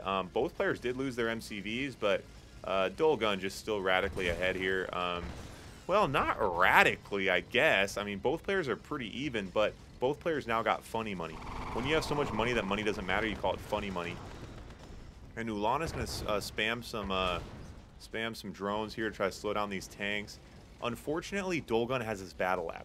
Now, if Ulana could have, if everything was the exact same, but Dolgun didn't have a battle lab, that'd be very, very different. But the tech right now is huge. The tech is big, but keep in mind, neither player has a battle lab right now. Both players decent amount of war factories, but Dolgun up on war factories, tons of money. It'd be difficult. It'd be difficult. But I like this from Ulana, though. Ulana's making some stuff happen here. These V3s, the Desolator pushing in, though. Ooh, the Desolator countering those V3s nicely. Ulana hops on that top side, takes a war factory. So the juicers right now for Dolgun are the nuclear reactor and the battle lab.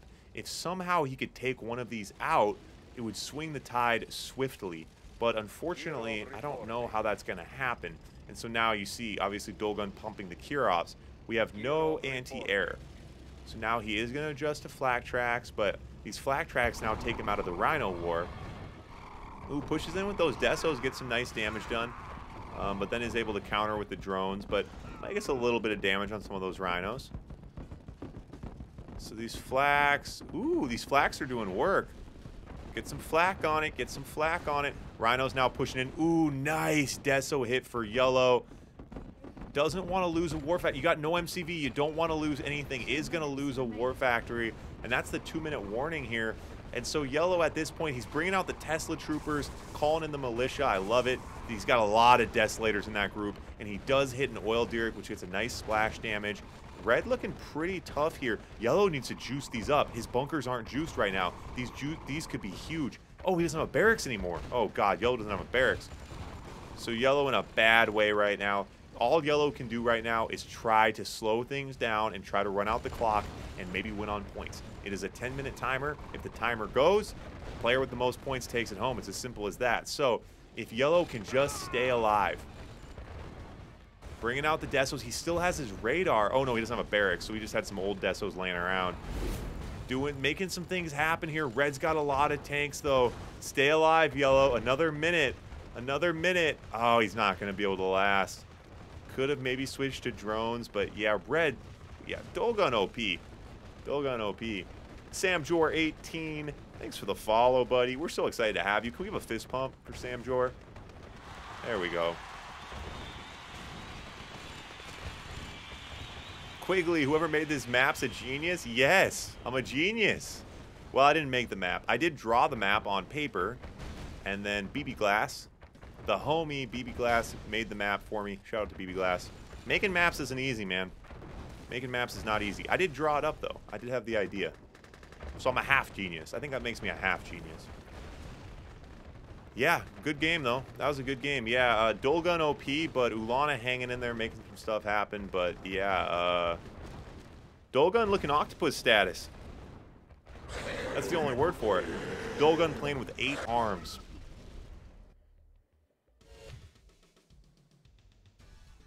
An APOC rush. I think you're right, man. We need the APOC rush.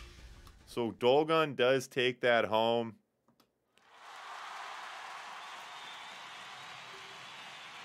Wow, wow, wow, wow. Interesting, interesting, interesting. So some good games today, but yeah, Dolgun. Very modest. I only took half genius credit, right? It actually is funny though. Like I come up with the ideas for the map. It has nothing to do with me. Like the map maker's everything. It's so difficult to make these maps and to actually make them in a way that play well. Yeah, BB Glass, man. BB Glass pours hours into this. Pours hours. He made the last 3 maps, man. It's not easy. So Dolgun taking home the $20, winning through the tournament. And that's it for the Mongolia Open, man. We got a lot of new players in here. Had some great games. Had a lot of fun today. I'm excited about it. It's always fun to see some new players playing Blitz, bringing some new strategies out here. But ultimately, we saw, a lot of Rhino Wars today. Dolgun, OP. We'll see if we can get any of you guys who've missed the action. The D4 tournament we've already played through. The D3 tournament. The D2 tournament. D1, guys. D1 tournament. So many big names in here. So we got in this D1 tournament. We're playing this on Sunday, guys. So on Sunday at 1 p.m. Central Standard Time, Gene, Max, Osama, Going, Snart, Netflix, Valentino, Monster, Collective, and Cold, and maybe Dolgun. We get Dolgun in the D1. D1 is going to be a banger, man. D1 is on Sunday, and then next week we're going to start up the semi-pro. We got all the big names in there. We got Ja, Zed, Ed, Artie, Berg. And then the pro bracket at the end of the month. The pros. Marco, Kian, Quas, Legend, Luke, Zane. Banging it out here. Working through this all month, guys. And again, we got about 50 players this month, guys. 50 players. Blitz is growing. RA to the moon. Next month, we're doing it again. Another map, another tournament. Hopefully even more players.